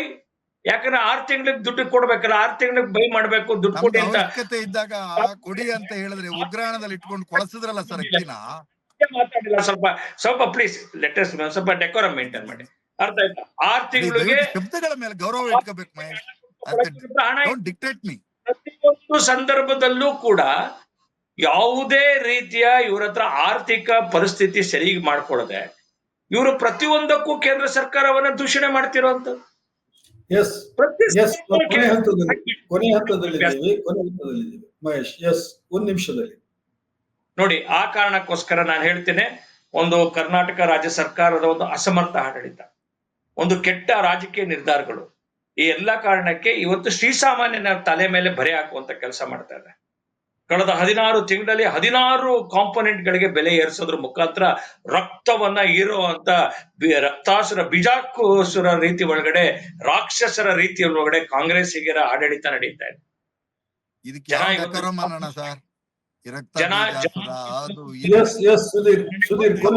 ಶಬ್ದಗಳೇ ಬರಲ್ವೇ BJP ಅವರಿಗೆ? ಕಾಂಗ್ರೆಸ್ಸಿನ ಏನಕ್ಕೆ 136 ಸ್ಥಾನ ಕೊಟ್ಟಿವಿ ಅಂತೇಳಿ ತಮ್ಮನೆ ತಾವು ದುಃಖ ಪಡ್ಕೋತಾ ಇದ್ದಾರೆ. ಇವತ್ತು ಕರ್ನಾಟಕಕ್ಕೆ ಕೊಟ್ಟಂತ ಆ ಬಹುಮತ ಇವತ್ತು ಶಾಪವಾಗಿ ಕಾಡ್ತಾ ಇದೆ. ಸುಧೀರ್, ಕೊನೆಯದಾಗಿ ಏನಿಲ್ಲ ಸರ್, ನಾನು ಈಗ್ಲೂ ಹೇಳ್ತೇನೆ, ಬಿಜೆಪಿ ಅವರು ಮೊದಲು ಸಂಸದೀಯ ಶಬ್ದ ಮತ್ತು ಸಂವಿಧಾನ ಇವೆರಡನ್ನು ಸ್ಪಷ್ಟವಾಗಿ ಇಟ್ಕೋಬೇಕು. ರ್ಯಾಲಿಲಿ ಅಡ್ವರ್ಟೈಸ್ ಹಾಕಿದಿರಲ್ಲ, ಏನಂತ ಹಾಕಿದಿರಿ? ಮುಸ್ಲಿಮರ ಓಲೈಕೆ ಅಂತ ಹೇಳಿ ಒಂದು ಸಮುದಾಯ ಟಾರ್ಗೆಟ್ ಮಾಡ್ಕೊಂಡು ಹೋಗ್ತಕ್ಕಂಥದ್ದು ಸಂವಿಧಾನಬದ್ಧವಾಗಿರ್ತಕ್ಕಂಥವ್ರ ನೀವು ಮಾತ್ರ ಕಾಂಗ್ರೆಸ್ ಮಾತ್ರ ಇದು ದೂಷಣೆ ಮಾಡ್ತಿರೋದಲ್ಲ ಮಲತಾಯಿ ಧೋರಣೆ ಅಂತ. ಎಲ್ಲೆಲ್ಲಿ ಬಿಜೆಪಿಯೇತರ ಸರ್ಕಾರಗಳಿವೆ ಆ ಎಲ್ಲ ಸರ್ಕಾರಗಳು ಅವಲತ್ತಿ ಕಳ್ತಾ ಇದಾವೆ. ಅದೇನು ಅಂದ್ರೆ ನಮ್ಮ ಸರ್ಕಾರಗಳನ್ನ ಮಲತಾಯಿ ಧೋರಣೆಯಿಂದ ನೋಡ್ತಾ ಇದ್ದೀರಿ ಅಂತ. ತಮಿಳ್ನಾಡಲ್ಲಿ ಚುನಾವಣೆ ಎದುರಿದ್ದಾಗ ಏನ್ ಅನುದಾನ ಕೊಡ್ತೀರಿ, ಚುನಾವಣೆ ಇಲ್ದಿದ್ದಾಗ ತಮಿಳುನಾಡಿನ ಬಗ್ಗೆ ಏನ್ ಹೇಳ್ತೀರಿ ಅನ್ನೋದು ನಮ್ಮ ಎದುರುಗಡೆ ಇದೆ. ಆದ್ರಿಂದ ಮಹೇಶ್ ಅವರು ಹೊಣೆಯನ್ನು ಹೊತ್ಕೊಳ್ರಿ, ಹೊಣೆಯನ್ನು ಹೊತ್ಕೊಳ್ತಕ್ಕಂಥ ನೈತಿಕತೆಯನ್ನು ತೋರಿಸಿ. ನಾವು ಬೆಲೆ ಏರಿಕೆಗೆ ನನ್ನ ಆಡಳಿತವು ಕಾರಣ ಆಗಿದೆ ಅನ್ನುವಂಥದ್ದನ್ನ ಹೇಳಕ್ಕೆ ಧೈರ್ಯ ಹೊತ್ಕೊಳ್ಳಿ. ಹಾಲಿನ ಬೆಲೆ ರೇಟ್ ಜಾಸ್ತಿ ಮಾಡಿದ್ರೆ ರೈತನಿಗೆ ಕೊಡ್ತಾ ಇದೀವಿ, ಅದು ರೈತರಿಗೆ ಸಿಗ್ತಾ ಇದೆ.